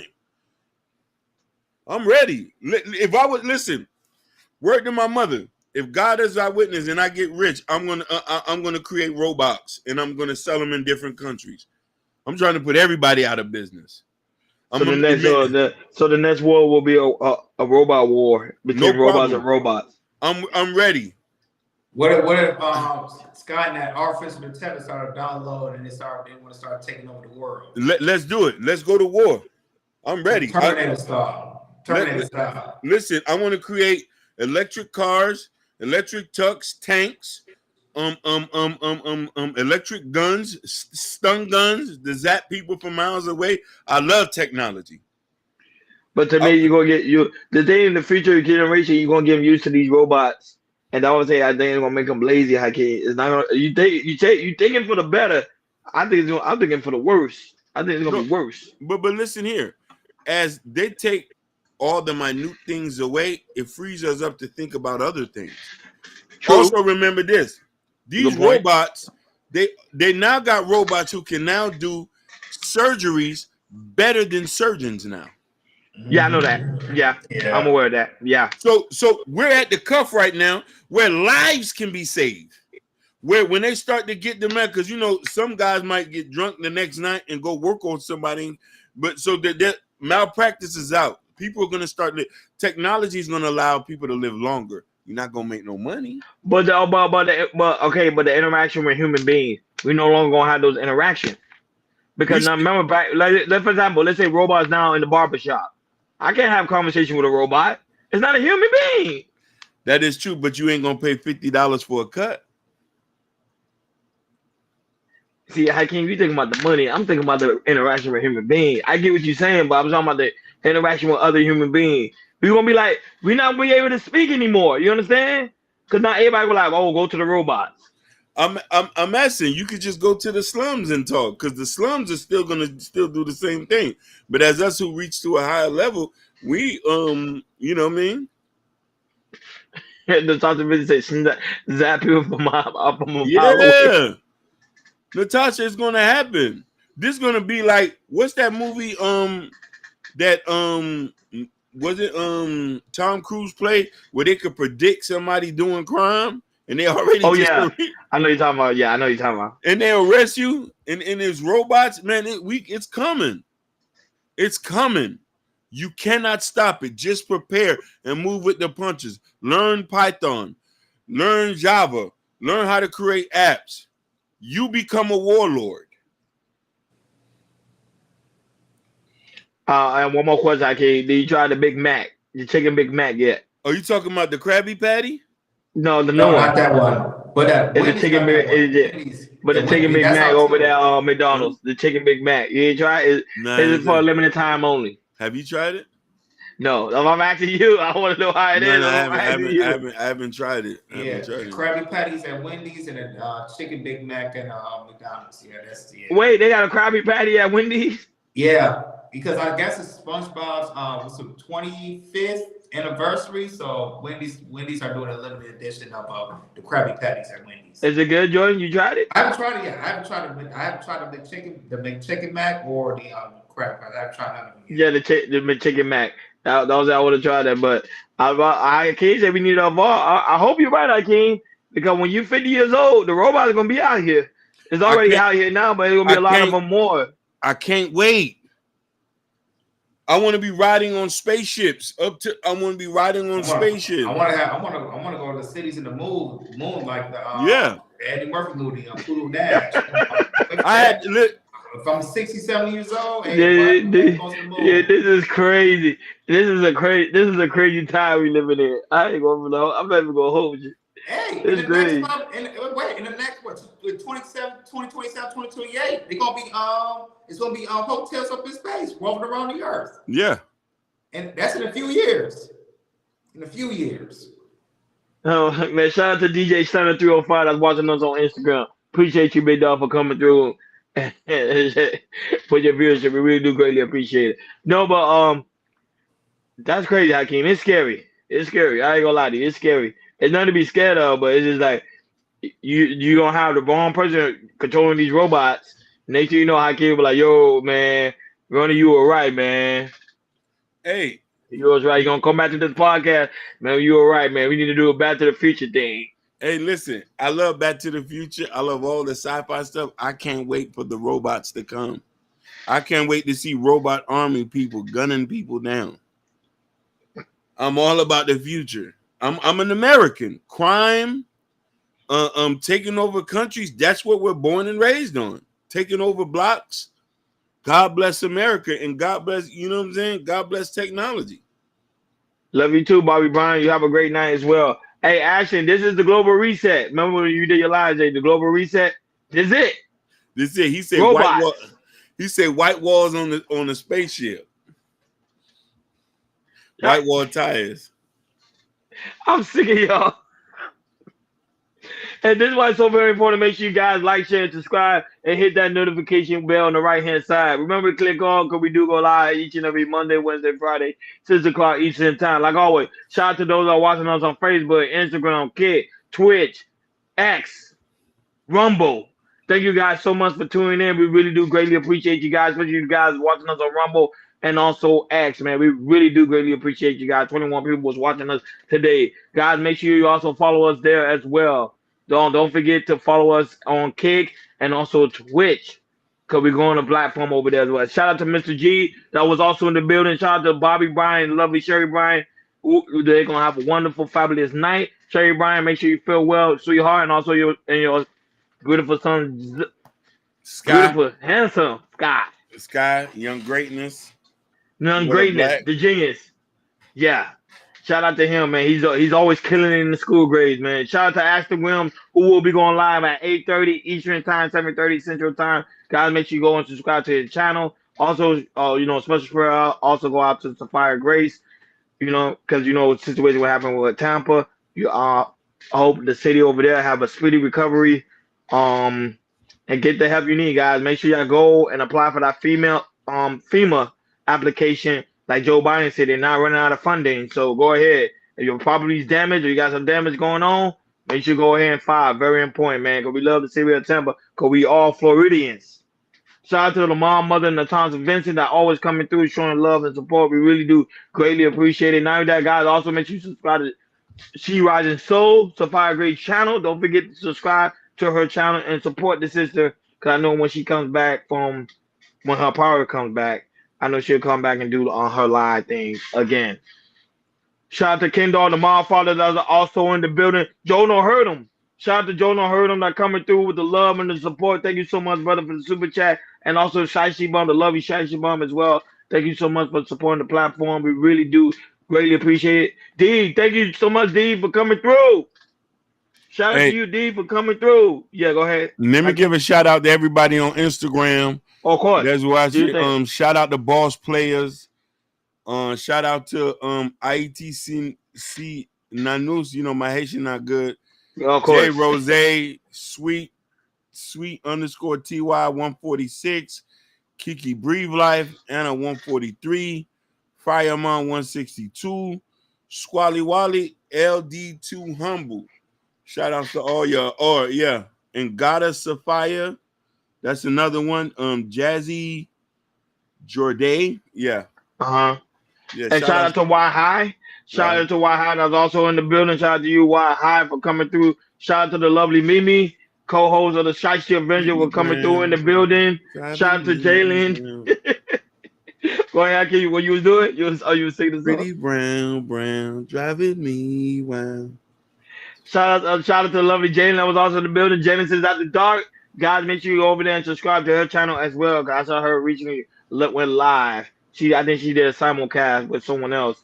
Shout out to her. I need to go over there and check her out again because now she's going live. So I need to go check her out. Let me see, because we had a lot of people in the room today. Shout out to Stan that also was watching us on Instagram. Really do greatly appreciate you, big dog. Shout out to Rosemary that was watching us, also watching us on Instagram. Shout out to Goddess Forever. I know sometimes you subscribe to my channel, my thing don't come up, but shout out to her that also watch it, and also my cousin that be watching us as well. My brother too that be watching us, my sister. Shout out to you guys for always tuning in and watching us. Shout out to B Love. B Love was in there. That shocked me. She said howdy. That means a lot. I guess we're going to Dallas. I'm moving to Dallas. You moving to Dallas? Yeah. Hey, Dallas. I heard Dallas got some great opportunities. Ronnie, I'm gonna say to y'all Dallas fans, we play y'all this Sunday. Y'all going down. Y'all will get a beat down to this Sunday. I just want to say that. Let's go Lions Sunday. Y'all gonna get a beat down. I just want to say that. Oh yeah, Mimi came back. She said love and support. Appreciate you. Appreciate you always coming through with the love and support. No, but make sure don't forget to go to Chaos Culture Radio description. In the description where you'll find the Chaos Culture Radio t-shirt, the Chaos Culture Radio hat, we had it on, and also the Chaos Culture Radio coffee mug. The sweaters, we have some sweaters already there, so you guys can click. You can see the sweater, but we are still working on the jackets. Yeah. Bear with us on the jackets. Also go to Chaos Culture Radio community tab, in the community tab where you can find Hakeem's book, Black Love, and also he's working on a new book before the end of the year is out. Yes. Ashton's getting ready to go live, so guys, make your way through over there. When Ashton go live, show some love and support. Let's get his channel to 1K subscribers. That's what we're trying to do. We're trying to be the biggest thing. Chaos Culture Radio trying to be the biggest thing on the planet. Shout out to you guys so much for coming through and showing love and support. X, thank you guys so much for tuning in. Thank you guys. 21 people is watching us on X. We really do greatly appreciate you guys. Make sure you guys tune in on Monday when we go live again.